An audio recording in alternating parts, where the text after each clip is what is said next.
Jordan Hutchinson, new open bodybuilding Olympian, Tampa Pro Champion, and Texas Pro Champion, just a few weeks out of his first Olympia, and someone I felt a truly level-headed, genuine, and good person that I'd be honored to have on this podcast. Regardless, at this Olympia, if you're top 10, that's insane. This lineup is so wild. I'm such a believer now in insulin sensitivity, and once that goes, you're just not gaining muscle like you should. You're not efficient with food. You're not efficient with training. Your pumps suck. Digestion gets out of control. There's so many variables that go out the window when you get too fat. And Tyler Mannion looked at me, had me pose and everything for him, and he's like, man, your conditioning is spot on for being this close. You were looking really good conditioning wise. And I'm like, well, I'm 15 pounds up from the morning of Texas. Oh. Do you have to learn from somebody that brought up a bad body part and made it a great body part? My training partner, Justin, he used to have a really weak back, and now his lats are striated from like his armpit to his hip. He taught me riding that line between ballistic training, but also some of the not so hardcore single arm cable row and single arm pull down. That's a lot of how I pulled up my back. Me and Chris don't go crazy with anything. He's very conservative. He's really about my health. My body can handle things for longer durations. We talked about that long break before I ran my off season.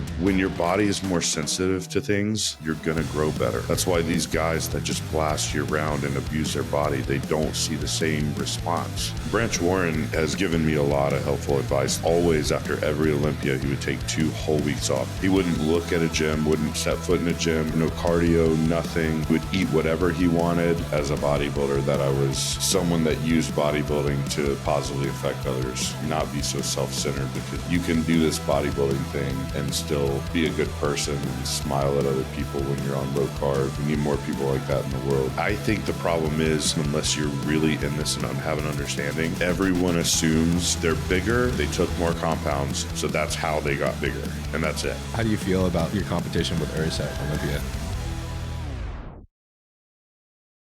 Hey, what's going on, man? What's up, brother? How you doing? Good. Sorry I'm a few minutes late. It's been a crazy day. No, you're good. I'm actually always late, so that's perfect. Really? Yeah. I'm like known for being consistently 5 minutes late at least. Wow, it's we're like never the same like person. Crazy late, but it's just like always slightly late. Slightly late. Yeah, no, I get it. I get it. I heard it's a common thing with Latinas from one of my friends because they were dating Latinas a lot. And then I was like, honestly, I think it's a Filipino thing too. Really? It'd make a lot of sense. That's funny, dude. I get it honest from my mom. She was like, my whole childhood, we were homeschooled, and like I went and did college courses in my high school years, but like it was always late for everything. So that was just a norm. Mm-hmm. And I swear it's just like ingrained in me that just get everything done and smash a bunch into the time before you have to leave or do something. And then I think it doesn't register to me how much time I actually have. Right. No, it's crazy. Like I would have thought that like in the last like couple decades, I would have had some kind of like sense of how long 15 minutes is. I know, right? 15 minutes is a ton of time, and then you blink and then it's gone. Yeah. And then I'm fucking 15 minutes late. Just like my mom. Dude, it sucks. I hate being late too. So I appreciate it, bro. No, of course, dude. How are you feeling right now? 4.5 weeks out? Pretty good, man. It's been a long prep. I'm getting tired. I'm not gonna lie. Mm-hmm. Just I've been lean for a long time, so it's like I was probably ready like 7 weeks out from Tampa, mm-hmm. and then we pushed into Texas, and we always get ready really early. So 7 weeks out. I've been lean Tampa for a long time. Yeah, that's insane. My coach is notorious for getting people ready early. Well, I remember I was listening to quite a few of your podcasts too, and I recall you guys mentioning that you basically kept your off season relatively super lean compared to, I guess, the rest of the industry. Yeah, I had no time to get fat, really. I mean, and we've done off seasons before where I pushed the weight up really hard, and like the off season prior to this one, I got up to like 303 morning weight, so I got pretty heavy. But I grow so much better when I stay lean. So we got to keep the reins in on the cheat meals and letting my body get out of control, because I just grow better and train more efficiently when I'm lean. How lean would you say? I mean, I know this is kind of tough to like put a marker to it, but I guess, understanding that staying lean kind of helps a good level of insulin sensitivity, but you see all of these bodybuilders always packing on a good, at least like 15 pounds of fat. in the off I don't season? know how Like much fat it minimum? was. I mean, I got up to, I mean, it probably would have been more fat and water than that because I still got up to 294 at my highest. Mm-hmm. So I came down like 30 or so pounds still. Mm-hmm. But like the off season prior, I got up to 303 and came all the way down to like 247. So that's like over 50 pounds, you know? Yeah. But at 300, you hold so much more water than you do at like 200, you know? Yeah, that's what I was going to say too. It was like at your weight, you know, approaching 300 pounds, the percentage is vastly different. Yeah, And yeah. some, The like, muscle makers, like, fullness, screaming water underneath 200. the skin, everything's just watery, bro. It's not comfortable in the off season. Do you remember how many, trying to figure out a great way to phrase this, because I find it so interesting how you and Chris have like done this last off season, this prep, and I think it's fucking awesome, honestly, bro, because I like the idea of staying lean in the off season better than a lot of the classic bodybuilding, I guess, theories. Right. And it's really, really cool to see y'all's results because it kind of, you know, supports that thesis. I'm such a believer now in insulin sensitivity. And once that goes, you're just not gaining muscle like you should, bro. You're just gaining fat at a rapid pace and you're not efficient with food. You're not efficient with training. Your pumps suck. Digestion gets out of control. Like there's so many variables that go out the window when you get too fat. So the last show that you had before this Texas and Tampa Pro, I'm assuming the previous year, do you happen to remember how you guys kind of reversed out of that show? Like what was the process? Well, that was the thing. Are we recording for the podcast yet? Yeah, we're recording. Oh, we're good. Okay. Yeah. So my bad. Yeah. It's, out of Texas Pro 2024. This is a cool story. And that's why I was asking about the podcast, because I want people to hear this. So yeah, I had gyno surgery set up actually. And so I also had tons of travel. So like I was heading into an 11-day trip with Gasp because I'm a Gasp athlete, and they were taking me on this European Iron World tour. And basically through the UK and Sweden and guest posing and all this stuff. So I had that. Then I had obligations with Gasp to go to the Olympia. And of course I wanted to go to that too. So the show was early August. Then that stuff ended in October, and I didn't have my gyno surgery till end of October. So Chris kept me super lean. Like all the comments I got online were like, bro, you need to eat a burger. Right. Like you've got, why are you this lean this far post show, like 2 months post show, you still have crazy striated glutes. Even into December, I had crazy striated glutes after the surgery. And so what we did was we obviously couldn't rebound and push, got healthy, you know, came down on super subs and, you know, got blood work, all that stuff. And then I just ate enough to promote training, but didn't ever push food. I was pretty hungry that whole time, staying really lean. And then out of the surgery, I had complications from that, which is an interesting story. Because the doctor was up. And this entire time you were basically on this health phase. Yeah, right? yeah.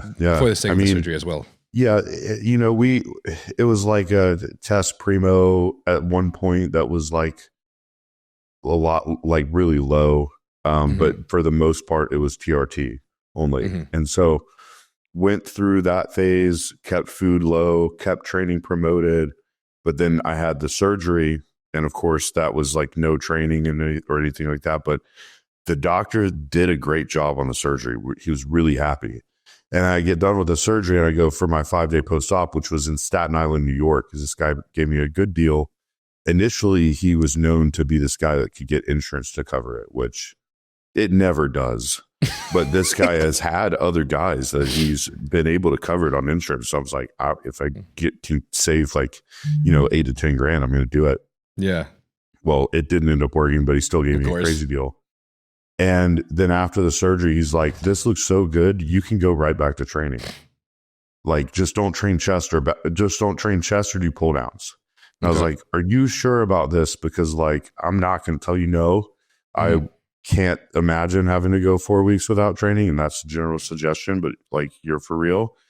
Yeah. And dude, like 2 days after I trained back, I did back and then I did legs, and I didn't do anything to stretch the chest. And I was in my, whatever, the compression garment, and these massive seromas came up mostly on the left side. And what it's a result of is dead space in there and too much movement and blood flow, which a guy of my size is going to have plenty of blood flow. Just, I could have blood flow there just from training legs.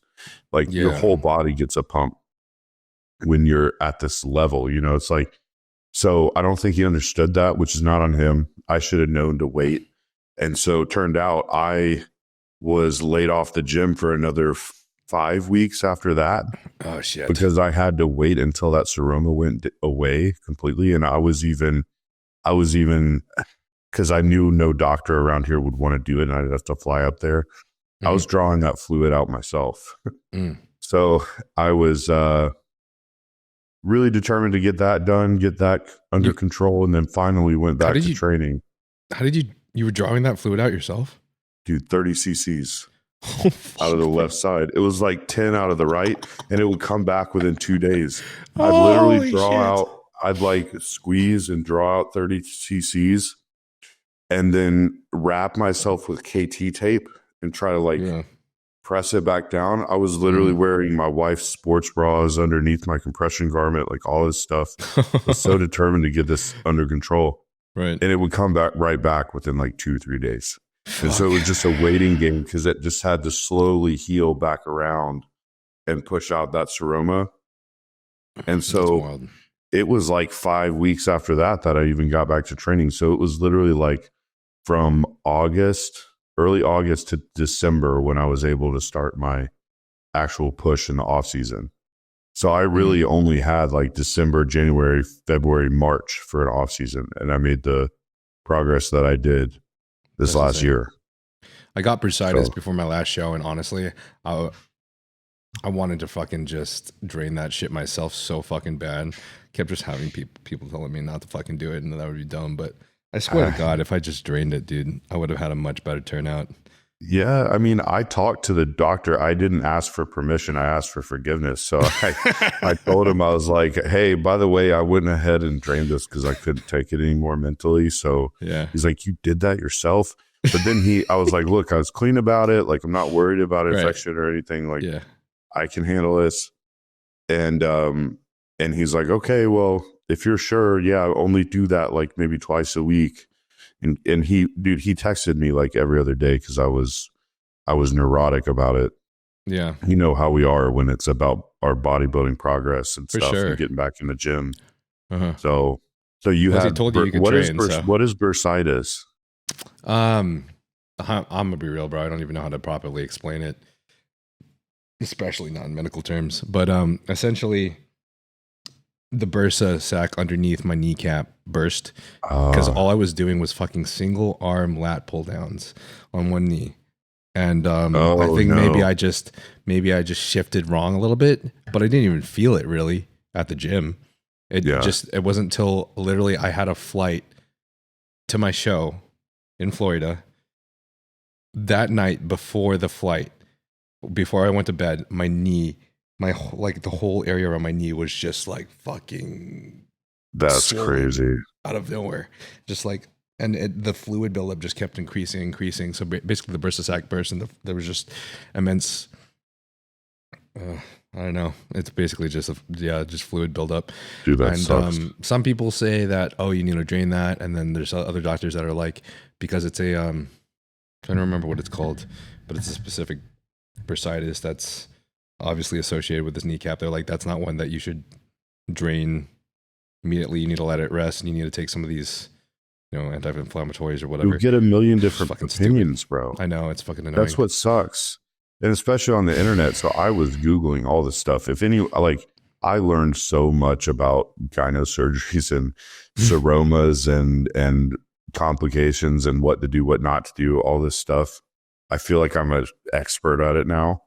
But I even actually had scar tissue remaining from that seroma, because when a seroma forms, it'll form hard scar tissue under there.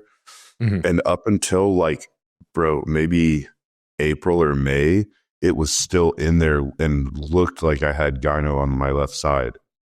And Isn't that the most annoying fucking thing? Dude, I was so mad because I'm like, I might, and that's one of the reasons I almost didn't compete this year, because I thought it wasn't going to go away. Mm-hmm. And I almost, but I reached out to tons of doctors around here in Texas. Because again, I didn't want to fly all the way to Staten Island for a maybe, because I wanted a cortisone shot. Mm-hmm. And these Kenalog cortisone shots, when the scar tissue is still fresh, is supposed to like melt it away. Well, I had like this bad scarring on the skin, bad scarring underneath it. And then I finally found a doctor that would do it after paying for multiple consultations with other surgeons. And he did it. I walked in his office. He's like, yeah, let's do it. 10 minutes later, done. He shot it all up. And then within a week, it started to look like it was completely dissipating. And now you can't ever tell I had it. That's awesome. At all. Yeah. So all that was over a course of a long period of time. That whole surgery issue. And then on top of that, I had pneumonia in January for like 5 weeks where I couldn't breathe right for a very long time. Mm-hmm. So to be honest, this off season was such a weird thing. Like, I really don't know how we made the progress we did, other than we just played our cards right and didn't allow me to get fat, because I get fat easily. Yeah. I always have. Like, if you saw me before I won USAs in 2021, you wouldn't believe that I could have gone pro that year, because I was just like, I had just done a 3-year off season, no shows in between, hardly any mini cuts in between. And that's just my body stores fat easier because I can eat. Like, I never have problem eating. I'm the same as you. Yeah. It's like, give me all the food. That's hard, bro, when you're in classic. Dude, it's kind of rough, man. That sucks. But are you close to the weight cap? No, I'm super far off, which is okay. So you still can eat. It's kind of complicated. I don't know. I'm like, right now I'm with Patrick Tour, mm-hmm. and I don't know if you've heard of how he likes to do things, but he's very calculated. Yeah, it's very calculated. And like Chris, he also likes to fucking crush your fucking calories down low in the beginning. So yeah. I've been on like 70 grams of carbs on the rest days for the last like 3 weeks. Bro, how far out are you? 2.5 weeks out now. 2.5 to 3 weeks out.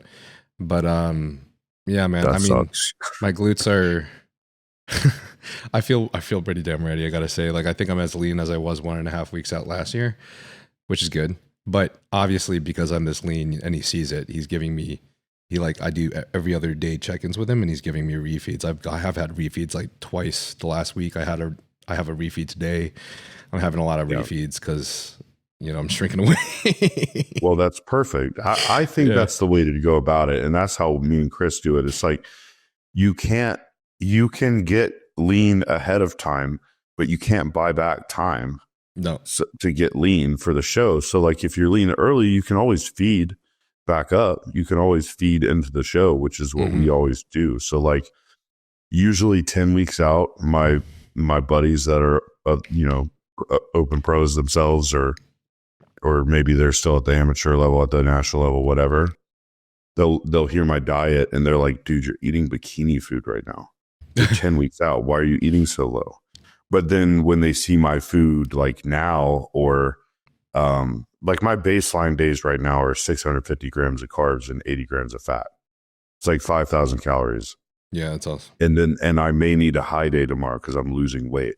Mm-hmm. So it's like, once your body's in that position and it's just ripping through food, you can feed it fairly often. And I mm-hmm. think that's a way better way to go. I know Patrick Tour has a great approach to things, but I would never want to have to weigh raw rice and then cook it, because that sounds like it sucks.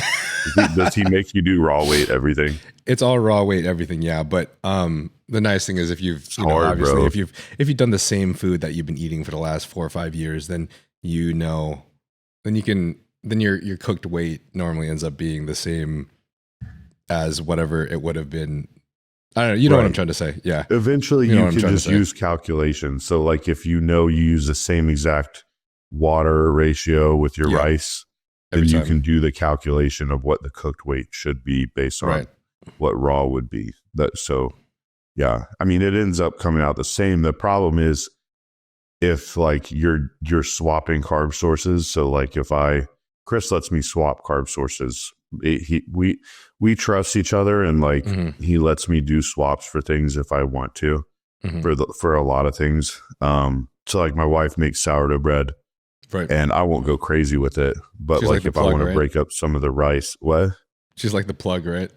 Dude, she is the plug. Yeah, she's the plug around here in Dallas, the Dallas area in Texas, and oh man, it's so good. But you know, if I'm swapping that, and technically the carbs may not be exactly the same if I'm not measuring raw, you know, because as long as you're consistent with your rice weight and you're always having rice, but if you switch for like rice cakes or something like that, that's where the difference can come in. But anyways, yeah, Chris is he's very calculated. He's very data oriented. So he's the same way with me once we get closer. Like, I mean, this entire prep, he's had me send him my weight every single day for the entire prep, pretty much. At one point, it was email him weight every day, and sometimes it's just, okay, got it.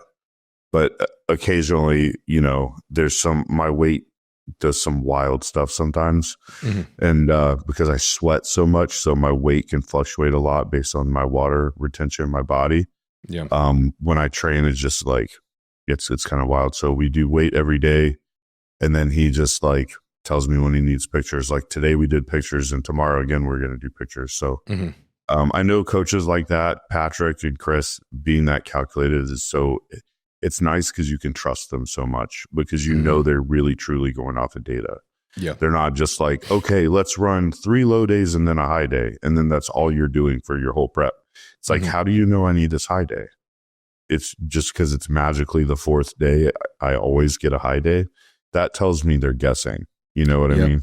Yeah, 100%. Plus, it's also cool that, I mean, I don't know. I know it varies, and it for the refeeds, for example, like with Patrick, he refeeds me, you know, I'm eating like about 450 grams of carbs on the refeed days, but the fats are the same, which is the interesting thing, because normally the fats kind of support you absorbing the rest of the nutrients, right? Right. But for the refeeds, it kind of just flows straight through me, especially with a lack of fats. Exactly. But it's cool because like I do fill out a little bit the next day, and I have a great workout that day. I have the refeed, but it's like my weight just continues to drop. So what are your fats at? Fats are at around 58.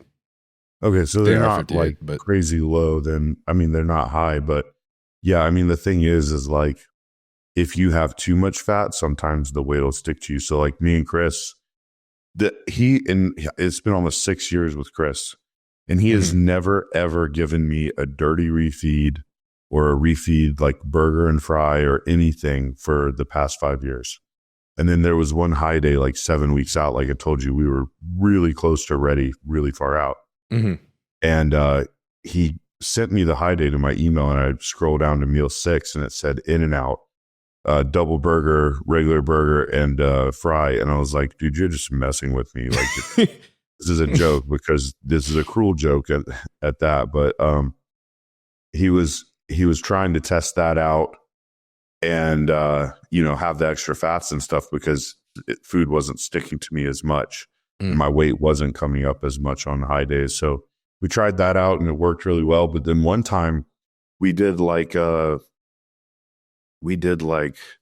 steak, and I want to say it was like some wild amount of butter, like 20 grams or more, maybe 30 grams of real Irish butter with steak or something like that on my last meal. It just was gas though. Swimming in butter, bro. And that next day I gained like 6 pounds. Yeah, it was a lot. I was like, I think the In-N-Out fats, because I think he was trying to match the fats that In-N-Out would have for a regular meal. But I'm like, I just don't think that fast food sticks the same as like real butter, and getting that many calories from fats from like actual butter and stuff to make at home. I don't know. Maybe I'm just making that up, but it was crazy to see the difference in that refeed when I had that steak and butter. It was like out of control. So how was the burger and fries for you? Like what exactly happened after? What was the result? I mean, I definitely looked great the next day, and we chose In-N-Out because like he doesn't want to send me to some burger spot where it varies a lot or isn't always really consistent quality. Like he could look up the macros and actually check to make sure like this is exactly what I want. Only one piece of cheese per burger, whatever, no onions. I had a great response because when I've had In-N-Out in the past, like in the off seasons, I'll eat In-N-Out and I'm hungry 2 hours later, and it just digests really well for whatever reason. So next morning, my stomach was always flat. I was full. I was hard. So like it always worked well for me, and it was a nice cortisol release because I've never had that in a prep where I could just like run over to In-N-Out, bring it home, and watch a movie with my wife, and feel like normal for a couple hours during prep. It was really nice, you know, like hours. Yeah, because me and my wife Brittany, we love having food together all off seasons. Like she diets just like me. She hasn't been on stage yet, but she does 6 meals a day, has a coach, does all the same stuff. Yeah, like she goes to the gym with me. We're very involved with everything together. But you know, when I'm in prep, she's always having her off-plan meal by herself. She brings it home to the house because she doesn't want to go out by herself, but she's asking me like, oh, what should I have for my cheat meal this time? I'm like, I don't know. I'm not trying to think about food. But I know, right? My girl's fucking like during right prep, she's literally like her whole explore page is like the most exquisite fucking meals put together and like restaurants and just like new discovery places. And I'm like, how the fuck are you handling that during prep? Yeah, that's how I used to be. My explore page during prep used to always be that way. Really? It was always food stuff. I would just scroll through cinnamon rolls and donuts and all the sweet crap I love because I'm a big sweet tooth. I'm a big sweet tooth too. Yeah, Same. that's like, give me a little bit of dinner and just the rest is just all dessert after a show. But yeah, so I mean, she'll eat her cheat meals next to me now, and it's not the same as us like partaking together. We want to like, so it was nice in prep to be able to kind of have that that little mental break and release, because by the time the Olympia is over, I'll be prepping for half a year. It'll be at like 26 weeks or more total. So Jesus Christ, it's been a long time. Yeah. Holy crap. How long was your prep for Tampa? I think it's like 18 weeks. Okay. Because so the Olympia is going to be, I may be wrong. The Olympia is 8 or 9 weeks from Texas, and that'll be like a total of 26 weeks. So, yeah, about like around, I think it was around 17, 18 weeks to Tampa, which is shorter than we usually do. Yeah. Usually we start like a pre-prep 20 weeks out. And initially, you know, I was not planning on competing that early. I was actually going to do a late show in the year. Like after the Olympia, I was thinking of doing the Mexico City show the week after the O, or there's the British Grand Prix that's the same weekend. And then there's like Romania and Prague and all those later in the season. That's what I was planning on because I didn't think my body was ready to prep. I thought I had more growing to do. But just how efficient me and Chris are in a prep, it's like, I swear I've grown all prep, dude. And right now I just went to the IFBB headquarters in Pittsburgh, and Tyler Mannion looked at me and had me pose and everything for him. And he's like, man, your conditioning is spot on for being this close. Like you were looking really good conditioning wise. I'm like, well, I'm 15 pounds up from the morning of Texas. Oh, you know, like it fluctuates. That morning I was 15 pounds up because I was 272, and morning of Texas I was 257. And so, and it's just like my body just rebounds so well when I'm lean. And then I feed it, and my training gets crazy good, and I just get really efficient with recovery. And so, you know, it's just everything. And me and Chris don't go crazy with anything. He's very conservative. He's really about my health. So like my body can handle things for longer durations. You know, and I think also we talked about that long break before I ran my off season. When your body is more sensitive to things, like you're going to grow better. That's why these guys that just blast you around and abuse their body, they don't see the same response because it's like where do you go from there? It's just like, it's unhealthy and your body's wanting to shut down, as opposed to keep going and recover well and sleep well and all those things that we focus on. So it's been, this is all fucking theory and stuff, right? Because like obviously there's no credible science on this, but I really do feel like from the anecdotes we've seen, like sometimes even if it's not just, obviously health is a big important marker on how much progress you can make and how long you can take what you need to take. But there's been, like, I've been really good at keeping my blood work in really good ranges, and keeping my oxidative stress low. And I still don't feel like I gained as much this year as I did the previous year, because for some reason we were planning a health phase, and then I guess maybe we lost track of time, and by the time the health phase was available, it was like 4 weeks. It would have been 4 weeks long. Yeah, it's like, why do it? There's literally no point at this point.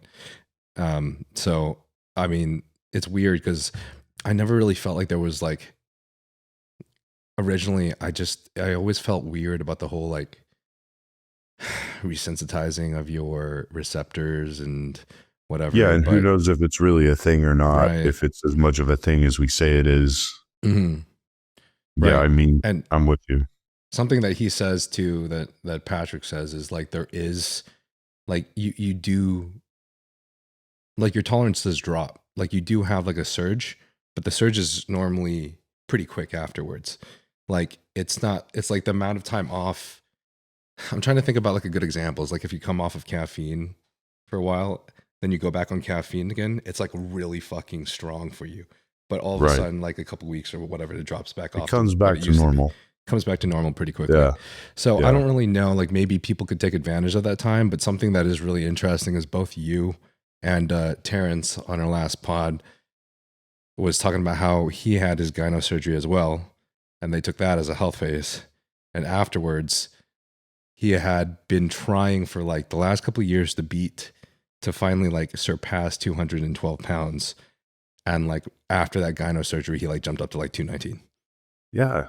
Well, I think it's a synergy of a bunch of things too, bro. So like that's what Chris will tell you is it's a synergy of a lot of things. First, time off of the androgens, getting healthy, going into a push phase really, really freaking healthy with immaculate blood work and fresh receptors, and then staying lean the whole time, keeping food lower just to promote training performance and recovery. And then once everything's on point and ready to go, then you bring food androgens into the mix. And then your body is fresh too, because I've never taken 5 weeks out of the gym ever in the last 12 years. Never taken more than probably 2 weeks out of the gym. If I was like really sick or something, I don't even know that I ever took that amount off. So, joints are fresh. Recovery is going to be fresh. It's just a synergy of all those things. And I think if you can introduce a lot more food while you're insulin sensitive to that extent, the same time you ramp everything up, it's just the response is crazy. And that's really what he would say it was the situation. Being lean for so long, being super healthy and fresh, ready to go into it. And then my body's just responded this entire year, ever since the beginning of the year. I see. So, yeah. Real quick, guys. So while I was looking at the YouTube analytics, I actually saw that 85% of you guys that watch this channel are not subscribed. And I want to ask very little of you guys, but if you enjoy this podcast, if you find value in it, then please do me this one favor and subscribe to the channel, because doing so helps me get bigger and greater guests like the guests you are listening to today. Also, this channel is not sponsored, which means only the companies that I work with, which are Young LA and Huge Supplements, are the companies that can help fund this channel by you guys using the code NILE. So code NILE gives you a discount of 15% off of Young LA, and code NILE also gives you a discount of 10% off of Huge Supplements. And if you decide to purchase anything from any of these companies, it will help immensely for me by using my code. And this way, I can travel to other guests and also upgrade an equipment to make this podcast bigger and better for you guys. Yeah. I could really agree. Honestly, I feel like that's exactly what it is. Definitely the synergy of everything together. Insulin sensitivity, having not blowing up your, I guess your body composition out of whack, so that you're Yeah. still sensitive. Like what, 3 weeks in, 4 weeks in, 6 weeks in. Yeah. And then, I mean, digestion too. Like he's always very big on that with, I eat sauerkraut in my meals now. Even this point in prep, he has me drinking kombucha on my 5th meal, which I used to think was some super hippie thing to do. And now I actually enjoy it. It's actually pretty good. But you know, like natural probiotics, a good mix of fruits. I have either fruits or vegetables on every single meal through the off season and through prep. So just optimizing absolutely everything from nutrition as well, because he's a registered dietitian also. So I feel like a massive part of it has to be also like, you know how we will do I'm brain farting with words today. You know how we will do you're good, bro. what do you call it when you back off of volume for like a week? Food volume? No, sorry, training volume. Deload. Deload, yeah. So when you do like a deload for a week, for example, because you're like at peak stimulus and you're not able to progressive overload properly afterwards. Both you and Terrence took a lot of time off of training, and you know, we get these anxieties like, oh shit, like we gotta train. Like, what's 5 weeks off of training gonna do? It's just gonna put me 5 weeks behind. But I mean, it looks like honestly, when you come back, it's like you just kind of took this massive deload where, like, you know, anything is a stimulus at that point, right? 100%. So add on top that good nutrition, you're sensitive to everything. Literally everything is on point, and then all of a sudden you have all this crazy training stimulus that you can still progressive overload over the course of how many weeks. I feel like that is just kind of insane. Kind of like a big surge. Yeah, and then think about how anxious you are to train too, because you've missed it. Yeah. It's like after a while with training, sometimes when your body's not cooperating and you got all these aches and pains, training can become a chore some days. Where it's like, oh my gosh, this is hurting again. I got to figure this out. My quad feels like I had all kinds of issues this off season once I got deeper into the off season and higher numbers in the gym. But when you're fresh off of that, it's like everything feels good. Pumps are crazy. Like Branch Warren he's kind of given me a lot of helpful advice the more I've spent time with him. And he would always, after every Olympia, he would take 2 whole weeks off. He'd go hunting. He would do something like he loved to do, or whatever. Usually it was hunting. He wouldn't look at a gym, wouldn't set foot in a gym. He wouldn't train whatsoever, no cardio, nothing. He would eat whatever he wanted and just do whatever he wanted. Absolutely no bodybuilding, no thinking about bodybuilding. And then when he comes out of that 2 weeks, he's like ready to go full swing.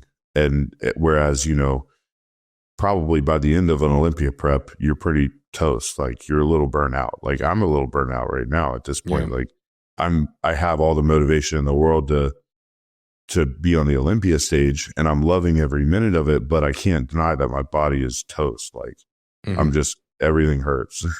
So it's like, I think we all need that. But the problem is, like you said, we always want to progress. So we get so mental about it that we do think a week off of the gym is a week without progress and I'm going to go backwards. But really it's not the case if it's planned correctly. This is something new that like I just haven't been able to accept for so fucking long, but I've heard more and more and more in the last few months that this is a fucking thing that honestly could actually improve your progress. And like I think I'm pretty sure Fuad, I'm pretty sure they mentioned this on the Real Bodybuilding podcast too, about like how they wish that they just took some time off after the Olympias, like every year, just like Chris does. I mean, I know Chris also had a weight cap and everything, but like imagine how much time that he actually said that he took off. It's hard for me to even believe that he took that much time off, to be honest. Yeah. Well, you're also talking about one of the most crazy genetic freaks we've seen, right? So like, who knows if we would all respond like Chris does. But yeah, I mean, I and you also could see how Chris would eat like a bird in the off season. So like he wasn't trying to grow. He was just refining. But I do think it's just good for our bodies. Like, I don't know if you know, Kevin Levrone used to like hardly train in the off season at all. Yep. And then he would just jump into a prep and explode. So I gotta be real. Every time he said that, I just couldn't believe it. To be honest, it was just like, there's no way. There's no way.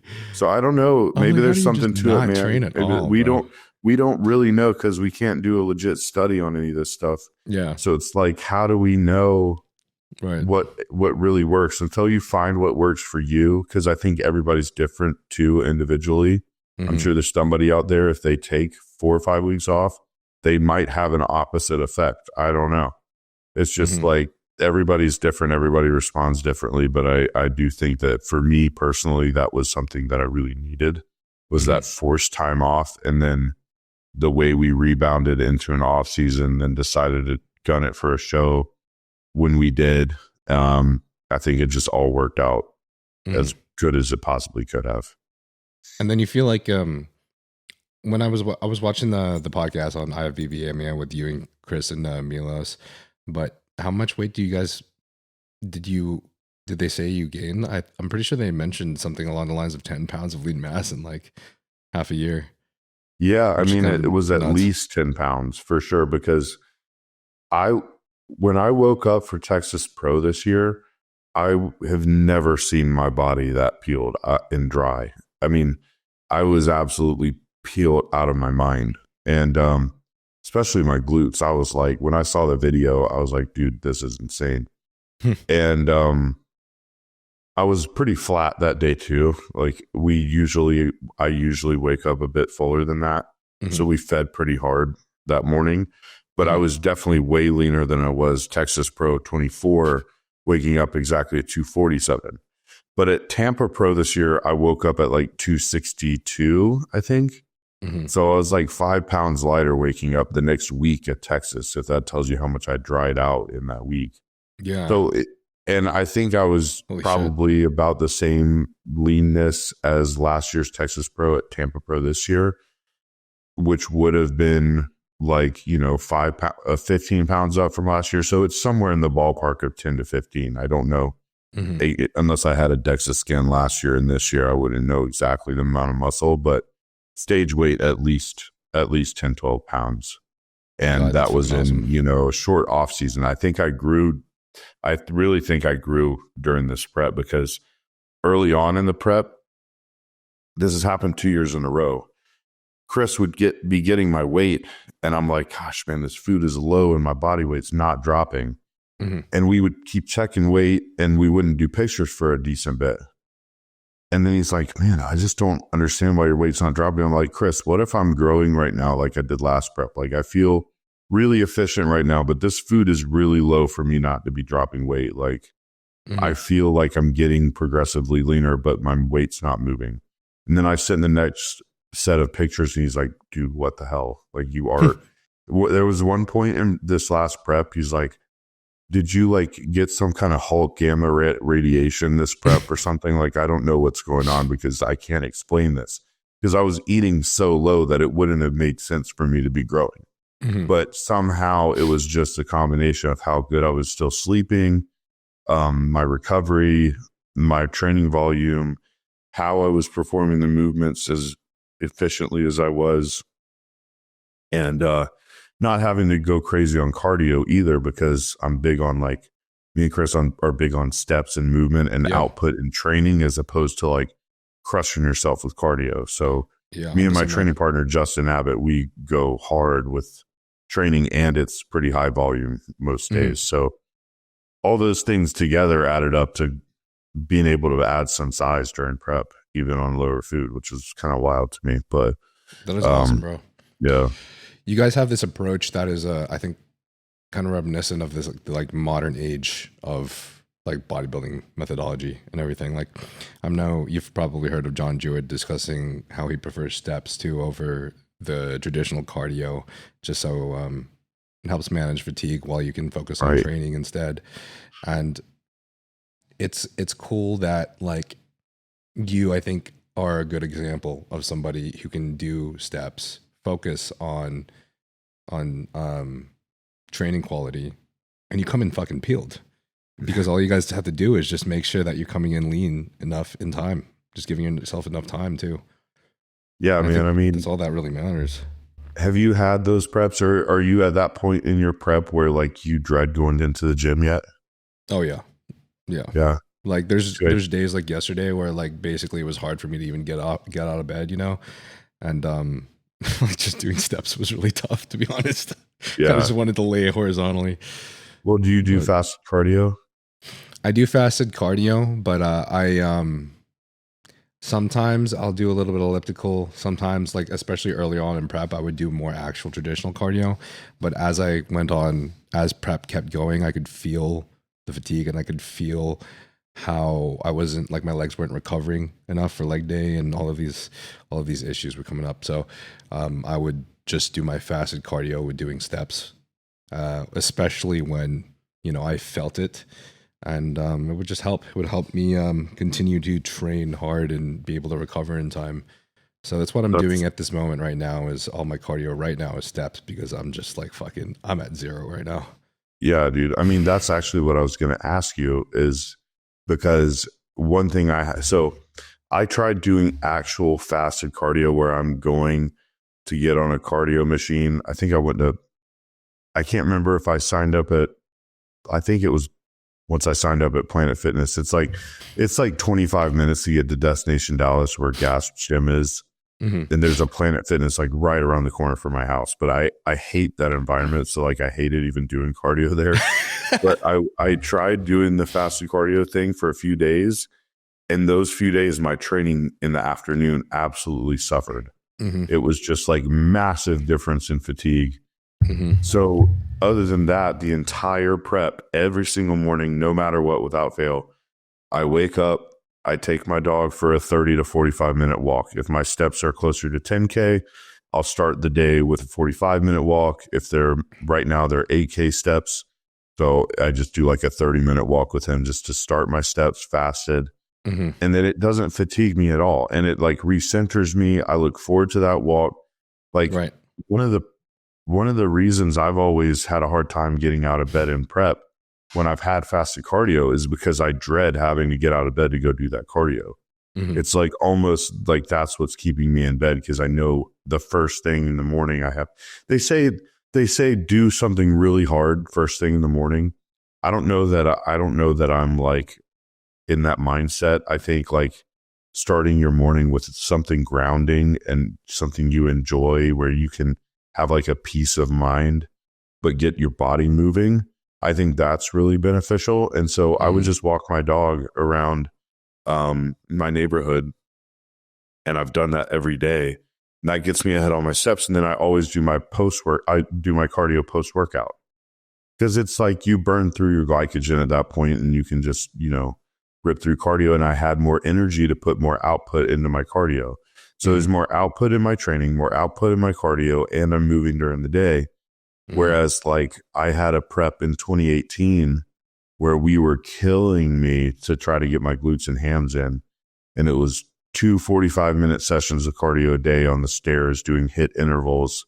Damn. And my training was complete garbage. And I was down to like 1,600 calories, 0 carbs, 0 added fats at one point. I lost 60 pounds in that prep in 16 weeks. Holy fuck. So talk about like over dieting. But yeah, dude. It was, and that was not with Chris. That was that was two years before Chris. Gotcha. But yeah, so like I've been there before, and I know how much my training suffers. So everything me and Chris do is like, his most common question is, how is training? He's always asking me how my training is. And if training's suffering, even if my weight is like coming up, if training's really suffering, he'll probably give me a high day. And that's where I have to be brutally honest. And he trusts me, where there's been plenty of times where I said, are you sure I need a high day? Because I think my baseline's enough.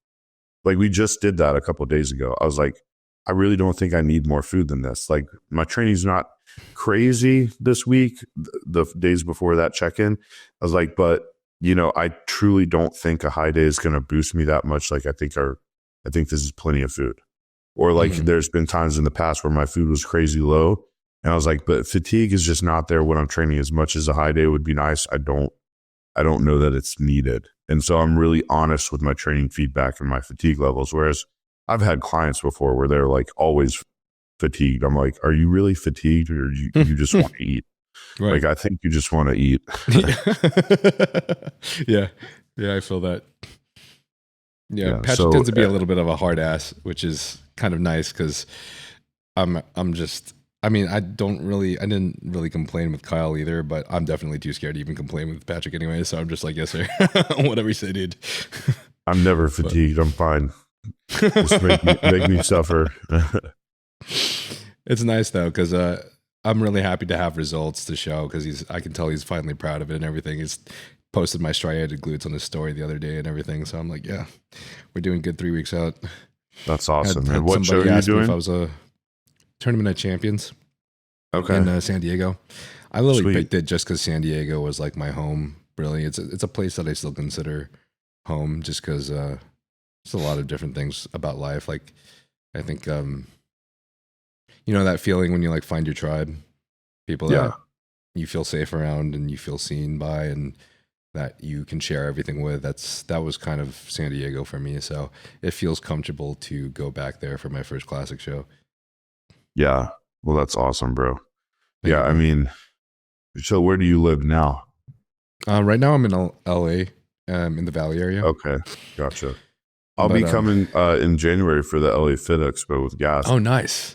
So I'm sure you'll be there. Yeah. I'll definitely be here. We should link up. I'll definitely be at the LA Fit Expo too, for sure. So okay, cool. Yeah, we'll get you there. I'll have to see you, man. I've never been to California, so San Diego and LA are a couple that I'd like to go see. San Diego is a great place to visit. LA, that's what I've heard. I don't know. Yeah, LA. I just want to see like Muscle Beach, Venice Beach. But how far is that from LA? I really got that prep brain going on right now. Fucking Muscle Beach. My brain isn't working for me either lately, bro. But I'm assuming it's got to be not too far away, because they planned for us to go to like the whole Muscle Beach and the LA Fit Expo and all this stuff. It's not this too whole bad. Iron World Tour thing. So if it is during traffic, which is anytime between, unfortunately, like 2:30 to 7:30 p.m. here. Oof. It's pretty crazy. Then it might take you an hour, but otherwise it should be 30 minutes max. Yeah. I mean, there's only a few places I necessarily want to hit in California, but I've heard San Diego is amazing. Yeah, dude, it's awesome. It's like all the good things about LA without all the shitty parts, to be honest. Yeah, right. Especially with the good people and everything. Everyone's just out there on the beach, just like taking shrooms and being happy that they have life and stuff, and just looking at the fucking palm trees. That's awesome, bro. Well, good luck with the show, man. I know. I'm sure it'll go well. Thanks, you do look great, dude. You look like you're in a great spot. Thank you, man. I appreciate that. I could definitely say the same about you for sure. Thank you, man. I'm sure you're feeling it too. Yeah. I mean, honestly, I'm positive. There's a lot that you don't think about when you win your first pro show, and of course also win 2 pro shows. There's a lot of extra kind of, I guess I would call it chaos, where it's, I can't keep up with my phone like I used to. There's just a lot more going on, a lot more scheduling, and I'm sure there's a lot of pressure. So much. What is it? I'm sure there's like a lot of pressure as well. Pressure, opportunities, expectations, people that don't understand, that are like, I've had so many people say, oh, you're going to be top 3, top 4 this year. I'm like, you don't understand bodybuilding. Like, this is the Olympia. Like, I'm having high hopes, but like, I'm not delusional. Isn't that always fun when there's like you like your friends and your family and all these people who like don't watch bodybuilding at all, and they're like, "You're gonna win this show." Yeah. You don't fucking know, somebody bro. in the gym the other day was like, "Go take home the gold at the Olympia, brother," and I'm like, "I'm not winning the Olympia." I'm sorry to burst your bubble, bro. I know you're trying to be positive, but that's not how this works. Like, maybe in the years to come as I progress, so like, but that's just the way it is. And then you have the people, the other end of the token on Instagram or YouTube, where they're like, this guy's never going to be top 10 in the Olympia. Yeah. He's probably going to be dead last in the Olympia. Always. I hate his physique. Right. Blah, blah, blah, blah. And you just got Those to are my ignore favorite him. ones. Apparently there's actually probably fewer of those than we think, but it's the same people. I was just doing this for fun. I decided to post one of it as like part of like the swipes of my pictures, and like Big Paul. I'm trying to remember Paul's last name. What's Big Paul's last name? God damn it, dude. I'm just brain farting. This prep brain is fucking carbs. Rough, man. You need more carbs, bro. I'm on Nuopept and Bromantane right now, and I still can't think about anything. That, and go slam some more creatine now that we've seen all these research I know. articles from we probably need 50 grams of creatine a day in prep. No, for real. For the cognitive benefits. For real. Oh, shit. Yeah, whatever. Paul that lives in California over there?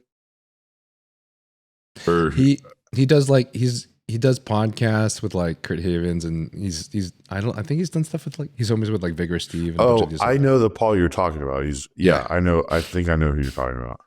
Yeah. Well, I don't know his last name either. He and like a couple other guys were like, oh, this guy has actually commented on our stuff too, also talking shit about us as well. So, and Paul was like, I actually double checked, and I actually saw that I have him blocked on my Instagram account. So he probably said something to me too, or whatever. And then, it's all the same guys. They just they're so unhappy and so bored that they just sit around and troll every page that has a following.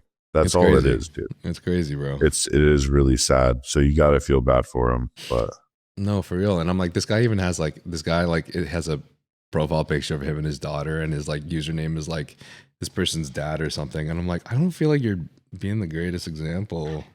And now, dude, it's sad. But anyways, I was hoping to ask you this question, but now I kind of feel bad considering that we were just discussing expectations and pressure. But no. It's not a bad thing at all. I enjoy the pressure, so bring it on. Okay. So what did you think about Ursa's showing? I was very excited to see it, bro, because so I've actually been messaging back and forth with Ursa a little bit, but he, and I hope we can get up and train because he was mentioning that, but I think he should have done this switch a long time ago, because we've seen so many times before, especially last offseason before the last time he was on the Olympia stage, how much he had to cut off to get down to that weight class. Bro's destroying his body every fucking year, man. Dude, the amount of muscle you have to burn up at that point, it's just not worth it.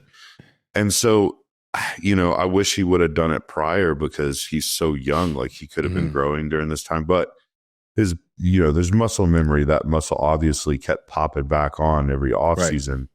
I had no doubt he was going to look like a whole nother animal when he got onto the Italy stage. And, a couple people texted me, I can't believe Urs won. I'm like, well, I can, because he has really dense, hard muscle from training really hard and not just blowing up like some of these guys that throw 30 pounds on in an off season and it's not mature muscle. So, and he has great shape. He presents his physique beautifully. From coming from the classic division, you have to.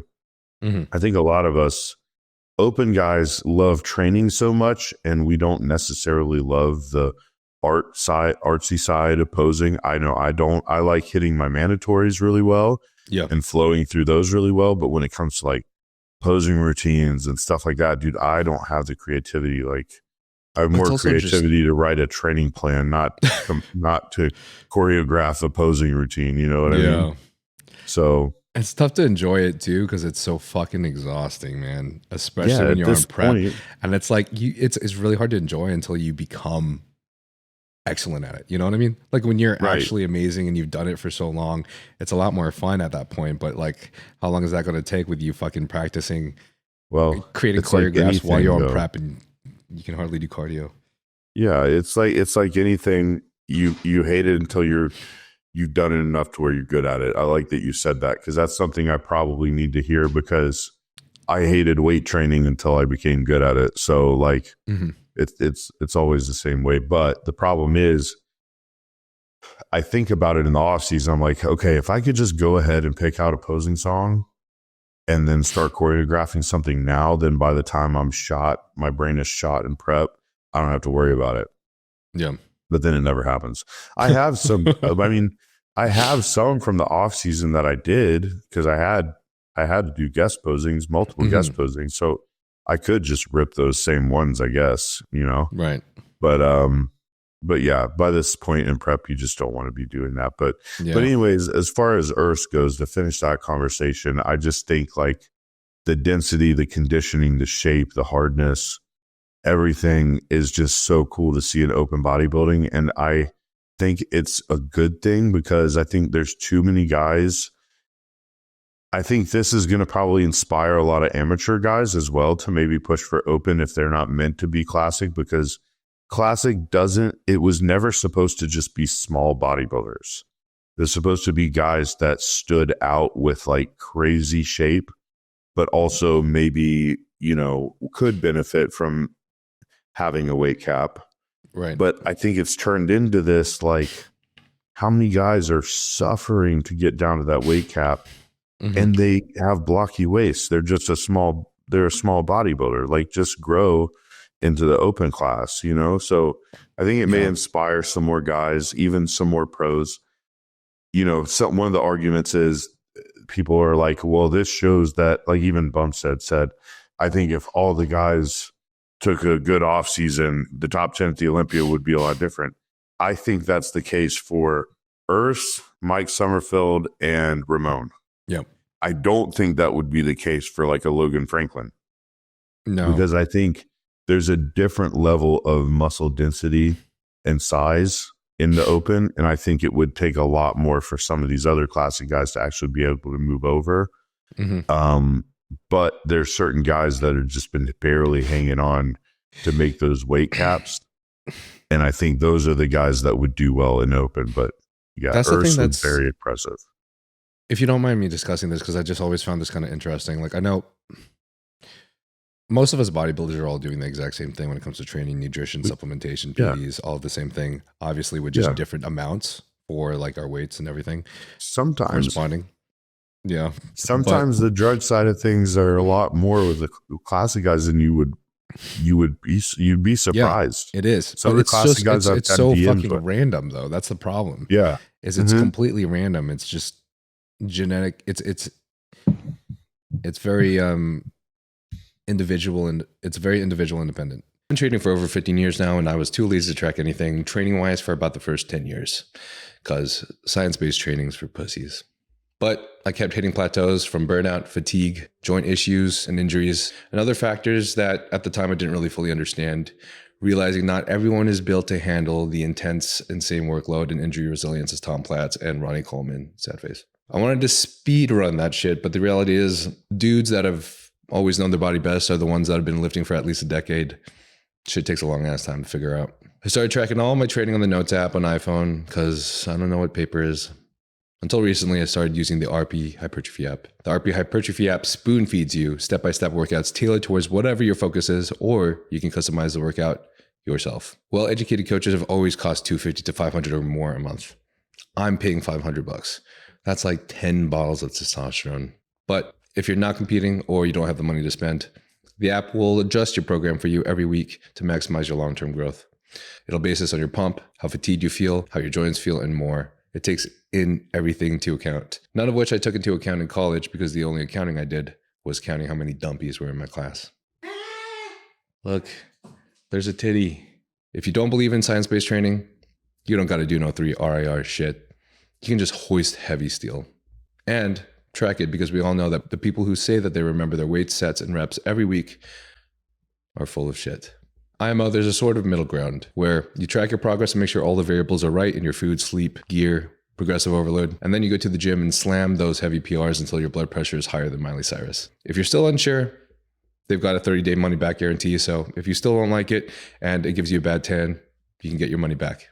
That way, when you compete at your next show, your tan doesn't cost you the first place that you so well deserve. So go to the link in the description below, or you go to rpstrength.com/Nile and use code Nile at checkout. That's rpstrength.com/Nile, code Nile at checkout. And here's the problem. I think the problem is everyone assumes from top to bottom, unless you're really in this and have an understanding, everyone assumes they're bigger than they got there because they took more androgens. Like they took more compounds. So that's how they got bigger. And that's it. And they don't think about all the training involved, all the food involved, all the other things involved.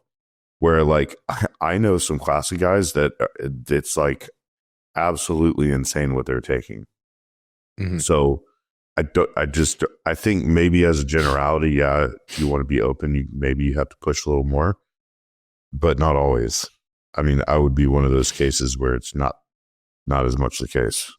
I think for open, it's more so just time, like time off season, time literally growing in the off seasons. Like you just need way more years of growth. And then for classic, obviously there's just a cap where it just stops. But what I've noticed about a lot of the looks though, is I do feel, well, I mean, this is more of an obvious thing, honestly, that just like, you know, in open, it's about like the size and fullness is a marker that takes higher priority in judging, versus in classic, it's more of like the detail and the lines is kind of important. Exactly. Obviously shape is important, but the detail and the lines is important. And I've noticed that a lot of these guys are sucking themselves down, which is not the greatest thing, but it does sometimes help you get those details out in sacrifice for the fullness. If that makes sometimes sense. Unless you're so flat that you can't fill it back, and then you actually look spilled over. Right. And which I think is what happened to Ramon. Right. Yeah. I've had times where I was so flat that my glute lines didn't show as much. Like, for instance, I was pretty flat last week. Maybe it wasn't last week. I don't remember when it was. My weight dipped and I was flatter. And my glute lines weren't showing as much. And then I came up a few pounds and my glutes looked tighter just because I was just a little bit fuller. And the same thing has happened around shows. Yeah. So like Chicago in 2024 Chicago Pro, Steve Weinberger said I looked spilled over at prejudging, which I don't know if I felt like I was really, really dry and hard, but I was a little flat. Mm-hmm. By the judge's thoughts, he thought that I was spilled over when really I was just flat. So the lines weren't showing. So sometimes that's the case too, because these guys just can't fill up fast enough after the weigh-ins, you know? Yeah. But I think as a generality, there's more lines when you aren't chasing fullness is the problem with open guys. Always chasing fullness. Yeah. That's what Hutchinson is Terrence's coach. What he said about Terrence as well is he'll come looking like spilled over or like almost more watery if he's just not full enough. Right. So they always just try to like prioritize making sure that he's full enough, so then you can see the hardness, like that pressure. That's the word Stefan uses, like pressure between like the I've heard him talking about that. Yeah, pressure up against the skin. It's cool. And that's really what you need, but not too much. Guys want to be blasting full. They want to eat 1,200 grams of carbs, the day before a show to carb up. Me and Chris have talked about this. I only have to be like 90% full for me to look my best. If I'm 100% full, there's like some water that comes along with that we don't want. Yeah. So like, I think guys have to stop chasing that like absolutely massive popping crazy full. Like you can have that the week after the show when you go and have all your food and you're just nasty in the gym. But like, you don't have to be that blasting full on stage because you're going to look bigger if you look a little harder. Mm-hmm. So right. I think that's often the problem. Mm-hmm. So when I was watching Fluid's pod with Stefan recently, and they were discussing feeling that you and Urs could be potentially battling neck to neck at this Olympia. Oh, really? I don't know if you heard that. Yeah, no, I think I watched I had one of their podcasts on today in the background. Was it the new one? I think they have a newer one that came up this morning, but I feel like I did hear that though. Stefan, yeah. And I've also heard guys comparing both of y'all to Dorian Yates. So, oh, really? I've seen all the stuff on Instagram with him and Dorian Yates. Mm-hmm. I haven't seen the comparisons of me and Dorian Yates. That's cool to hear though. Usually I hear Branch Warren, I can see that. but a lot of people say I look like Branch Warren's son in the face. So I don't know. How do you feel about your competition with Urs at Olympia? I just don't know until I stand next to him. But what I like is he's one of those guys that's very similar to me, that when you're looking at a picture of me by myself, I don't look nearly as impressive or imposing as when I stand next to someone on stage. Everyone that meets me in person after seeing me online, the thing I always get is, man, you're bigger in person, or oh, these shots don't do Jordan justice, you should see it in person, which is cool. It's better than the opposite of, yeah, he's not that impressive, he's just in pictures, he looks crazy, which would suck. But I think Urs is the same way. He doesn't have these freakish body parts. He's so balanced. And we also have the same weak points. It's our back and our arms, right? Which my arms have come up a lot this year, but my back is, it's just lagging compared to how much development I have in my glutes, my hands, my quads, like everywhere else. And it's just like there's a lot of density everywhere else. So it kind of leaves a hole there where it's not quite as much. And the same for Urs. So I think it'll be a good comparison. I think he may have a little bit better shape than me, but I think overall size per my height, I will look a little bigger than him and more dense. I think I'll beat him in the side shots pretty handily. But there's other like those front shots with his shape, and his ab and thigh is amazing. I think it'll be a really good comparison for sure. I think so too. It'll be really cool to see, man. I think people are going to be surprised at how well he does at the Olympia. Yeah. He continues to surprise us. Yeah, I think they'll be surprised about me too. I hope so. There's, it depends on who you talk to. Some people say I could be in the top 8. Some people say, oh, I won't even be in the top 10, or, everybody has their opinions, but you'll never know until then. Regardless, at this show, bro, at this Olympia, like if you're top 10, that's insane. This lineup is so wild, bro. So like you can't really like any of these guys. If I beat any one of these guys that show up, that's still like, well, at least I beat. There's nobody there that's like a scrub, not a single person. So no. I mean, it's a toss up for a lot of guys. I feel like, I don't know, maybe this is just fucking, this is probably a hot take, but I feel like open right now is just, the lineup is way more exciting than any other division right now. Yeah. It's just unreal, man. Yeah. Yeah, it's going to be pretty awesome. I can't believe I get to be a part of it this year. Like, I've never watched the Olympia in person in the crowd before.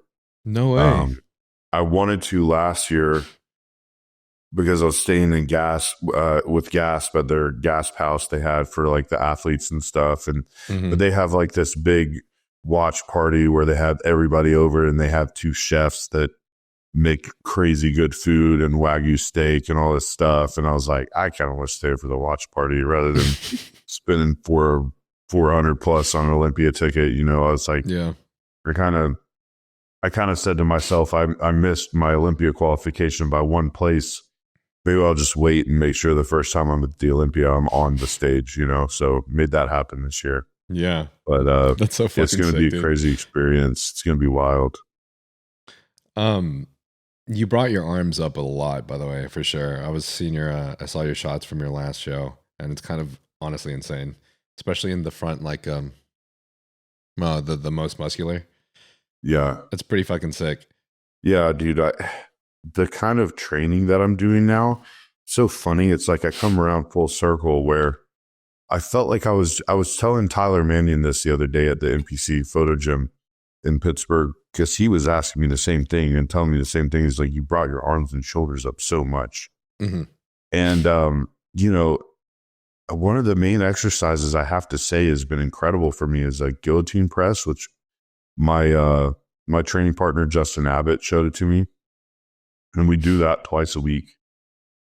There's just so much more heavy compounds now that I'm doing that utilize other muscle groups. So like the guillotine press is a close grip press to your neck, but you still contract your chest every rep. Like my chest gets a crazy pump when I do that, but it's putting so much more tension on my triceps. And so, you know, like I'm not just beating my arms up with a ton of single arm tricep pull down, push downs and like pump work and isolation movements. Like I may be doing 2 isolation movements a week, maybe 3 for triceps. And the rest is, the rest is like compounds, like dips and guillotine press and other presses. And it just seems to, but very high volume and high frequency. So like I train chest and tries Monday, and then I have shoulders and arms on Friday.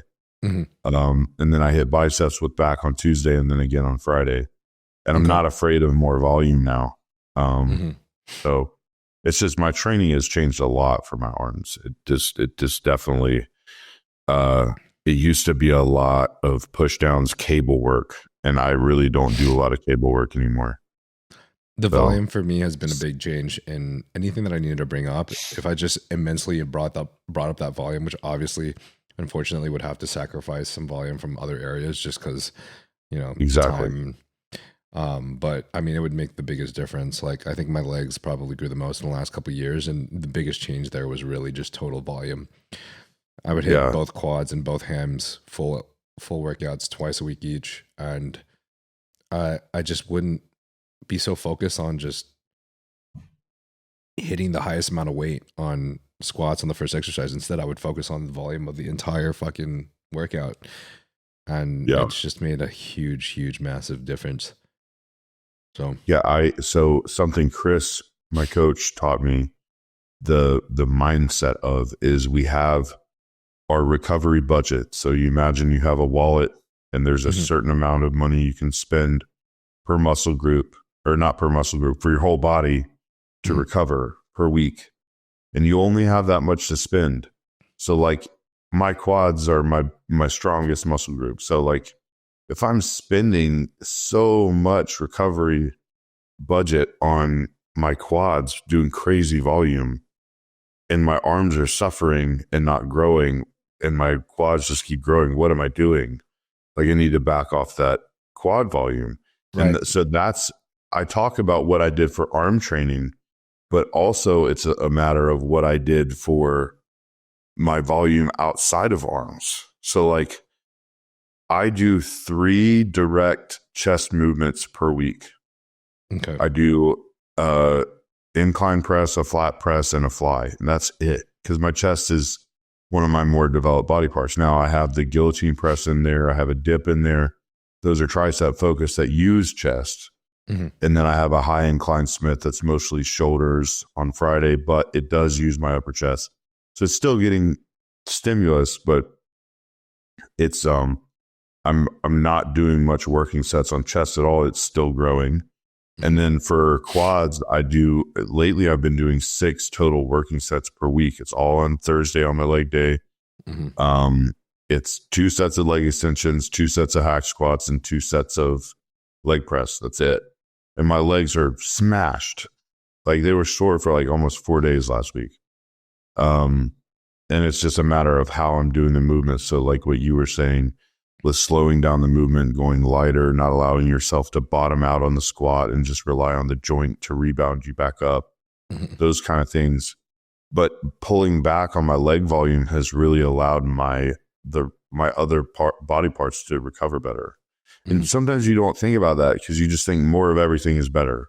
Right. But it's not always the case. It's generally not the case because you have to match recovery. You're training to your recovery ability, you know. It's something I was trying to tell Wesley, visitors, because he obviously is trying to improve his legs, right, for his next showing. And I think what he's going to do is going to be fucking great, and he's going to have a lot of good improvements. But we're discussing how I believe that people kind of underestimate just how much you have to overcompensate to bring up a body part. And one of the examples I brought up was, I'm trying to remember her name. She's a woman bodybuilder. Terrence showed me her, and she had Michaela Aycock. had the craziest transformation. You've seen she's it. awesome.